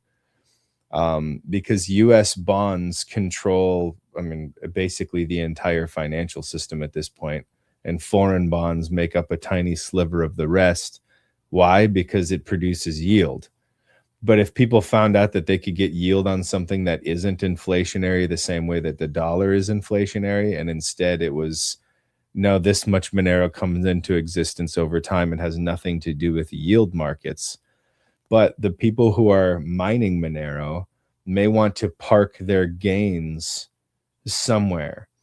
Well, make it possible for them to park their gains on xmr.win. Make it possible where they can just be the other side of a lot of bets over time and get house winnings. So in other words, there's like a small favoritism towards people who have agreed to park their Monero here for liquidity purposes. You see what I'm saying? So it's like a risk bond. How it would work on like custody? How could be solved? Because that would imply quite a high risk for the user investing in this liquidity pool. No. Well, it Or I'm really missing depends, something. but I don't know. anything chasing yield, you have to assume that there's risk, right? So let's go back to the monetary metals example. If you own 10 ounces of gold and you want to lease that to a jeweler, so your yield comes from mitigating the risk of the jeweler because they're using your gold and replacing that gold. But they don't incur the risk of any volatility within the gold market because they generate their revenue on the jewels and the sale of gold at the market prices that are available to them. And so, in other words, the yield from something like that comes from the risk that the person is getting eliminated from their own financial portfolio. You would want to do something similar. And then as far as like custody goes, I mean, I would think that in the landscape of smart contracts and so on that we already have, there must be some way where... Yes, but smart contracts cannot hold Monero directly. I would need to have to use. Well, I could use Torchain to do that. I think I would need to rely on the Torchain security. Yeah, I see what you're saying. But I would need a layer like that. There is an alternative, but it's quite controversial right now, so I stay away from that. But you see what I'm saying, how like that's kind of the last missing piece of Monero's financial ecosystem. Yeah, I see. There has to be a lower risk way to chase a small amount of yield. Because that also solves another conundrum with Monero, which is the financial incentive to hold. It shouldn't just be because you expect Monero's number to go up. It needs to be something more stable than that, especially in the long term, because Monero is effectively a stable coin at this point. You know, it's but people in the world of economics, they want to chase a yield because that's what you do. And I can see how it's easy to do in the form of like investments. So if somebody wants to start a business and I want to invest in that business, you know, I can give them Monero and insist that my yield be paid in Monero. But that's like the higher risk one, right? It's sort of like the equivalent of the stock market. What Monero needs is something that's the equivalent of the bond market that provides security, even people who aren't participating in that Monero bond market. It provides security for them by being a user of Monero, that such a market exists. And that is to say, there has to be a yield market, the same way as there's like gilts in the UK or so on, that measures the time value of money. So in other words, no one would mortgage a house for you. Like if you were trying to get a mortgage, no bank would give you a mortgage for 1% because treasury yields are, 3% or 4%. So in other words, the treasury yields, even though it's clearly financial manipulation and market manipulation and so on, the way that it is right now, it's a price discovery vehicle for the time value of money. Now, the real price discovery mechanism for that would be the speed at which your currency is devalued by the government. Any asset that appreciates faster is generating yield, and any asset that appreciates slower is not generating yield. That's what's really going on. With Monero, however, you're going to eventually have an equilibrium. So in other words, the amount of Monero being created... Yes, because it would be based on the real economy.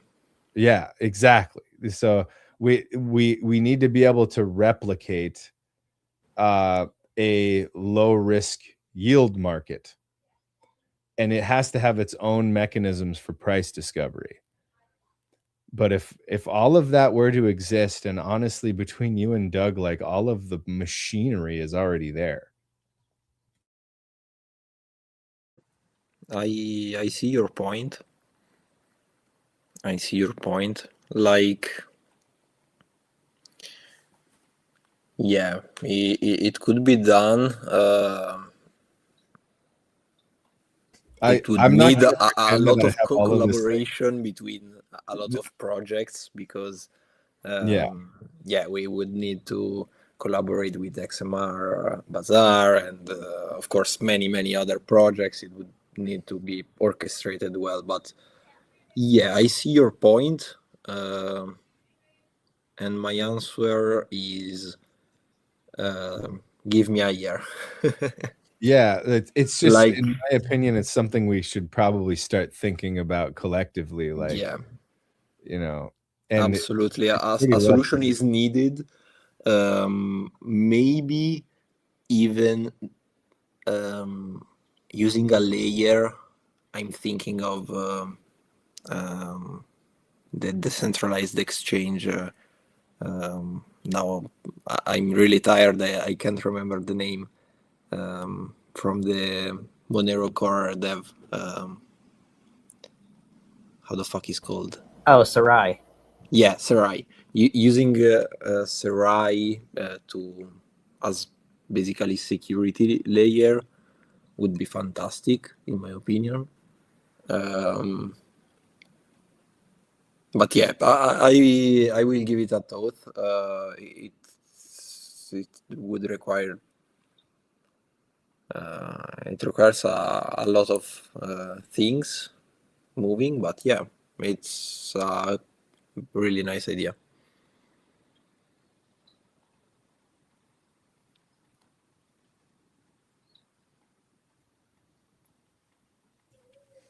Yeah, dude, this is why I'm so bullish on Monero. I mean, it's solving so many real world problems at the speed of light, and I appreciate the fact that you did this, guy. Like, this is pretty cool. It's Thank you. important. Functions like this are what's going to separate Monero from the rest of the economy. Thank you. You're- Thank you. I completely agree. The team for XMR Win and XMR Bar get paid in Monero, correct? Yes. Okay, that's what I figured. Because we need Yes. more people earning Monero directly as well. Yes, and I would add that all team members, except for me, before we started working on XMR.bar, they never used Monero or even heard about it. So it was a fun journey. The reason, Right. Just out of curiosity, how do they feel about Monero now? Well, they have very Monero peeled. So yeah, all the team thinks that Monero is the future, and eventually the economy needs to be based on Monero. At least, well, for now, Monero is the only solution. I don't know if in the future something better comes up. It might. I don't know. But for now, yeah, it's absolutely the best solution to avoiding dystopic world that was George Orwell warned us about. yeah, the reason I asked that question anyway was because of the fact that in order to, like, Alaska talked about bonds, and it got me thinking that in order to take a loan that is payable in Monero, you need people getting paid in Monero, because otherwise their loan becomes more and more expensive over time. Yeah, absolutely.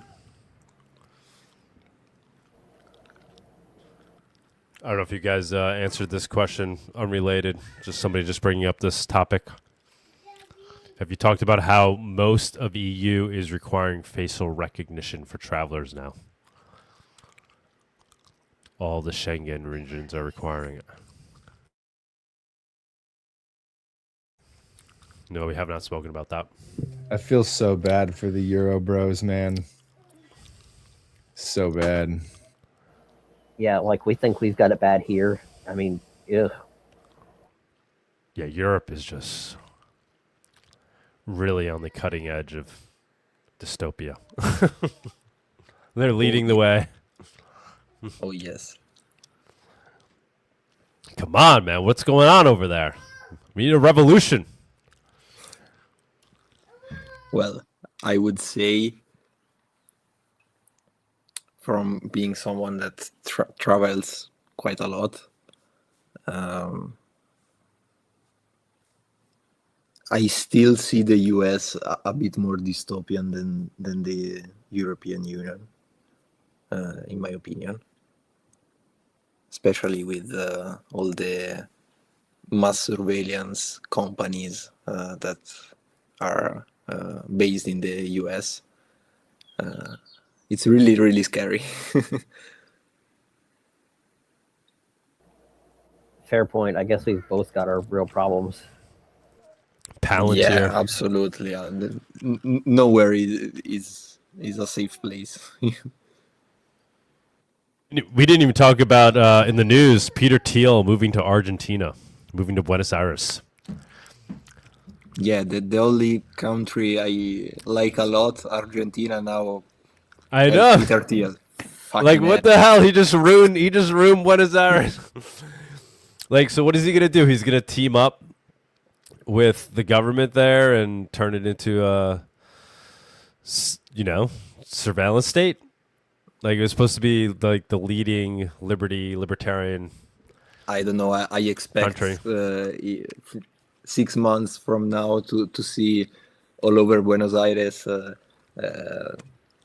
cameras looking at you every move you make to send it to Palantir and make sure you're a good citizen. How is Malay going to justify that? Maybe this is his Zuckerberg moment where we find out that he has the tape on his camera. Maybe this is the moment we find out that Peter Thiel actually likes freedom and privacy. And he's I don't think so. I know. Of course.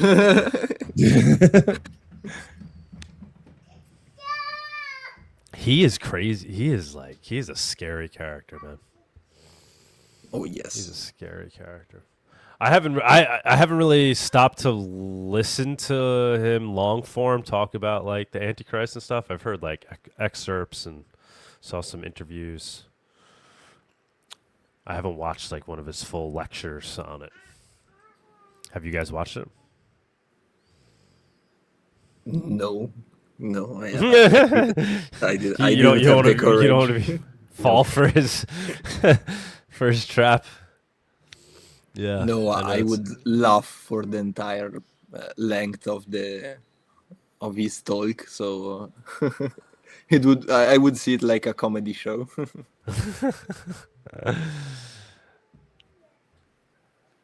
Yeah, he's intense character. Yes, I don't know. We were thinking of doing Monerotopia there at some point. It's going to be interesting to see how things play out now in Buenos Aires. Do it next to his house.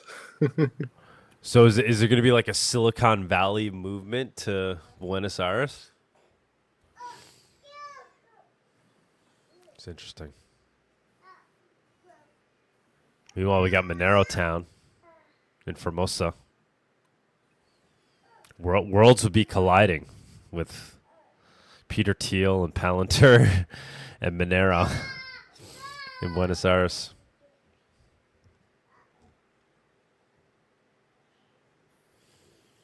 All right, guys. All right, guys. Yeah, we could leave it here. It's a great show. This is exciting. A Monero-based prediction market. It was inevitable. People have been talking about it. Ladies and gentlemen, projects like this only come to fruition if we use them, by the way. The work has been done, so now we have to use it, everyone. Yeah, well, what will really, the only thing that will make this a success is people using it 100%. And the rumor is in Monero, people actually use Monero. So let's see how that plays out. It's been ticking up this entire show. We're now up to 1.5 Monero in volume on 19 traders. Yeah, I saw that. I saw people talking about it on X as well. So very exciting to see, and we'll keep up with it. XMR bar was fun and interesting, but this has got a lot more depth to it and growth potential. And And we'll just be able to talk about it too more because I'm sure there'll be interesting Monero related bets that will be getting placed on there. When will full chain membership proofs launch? When will Thorchain add Monero? That will be another good one. Will Monero be listed on Thorchain before Sarai Dex launches? I'm curious. When will Sarai Dex launch? There'll be some good Monero-based bets. So thanks again, man, for jumping on.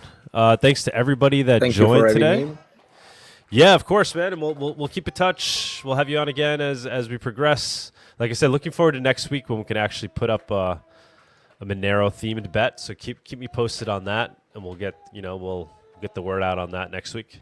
Everybody could try to get a bunch of people to participate in that. Otherwise, if you're out there, guys, give it a test, try it out, send back feedback, and we'll grow it from here. See where it goes.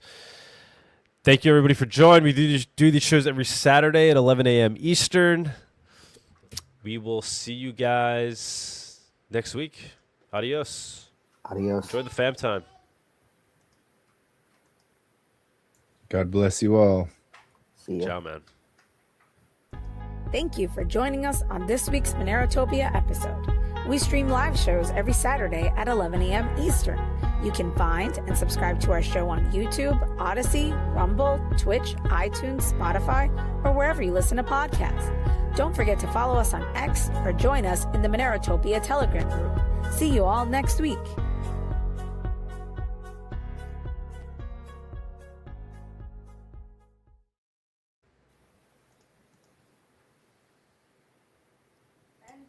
Good show, Rose. That was awesome.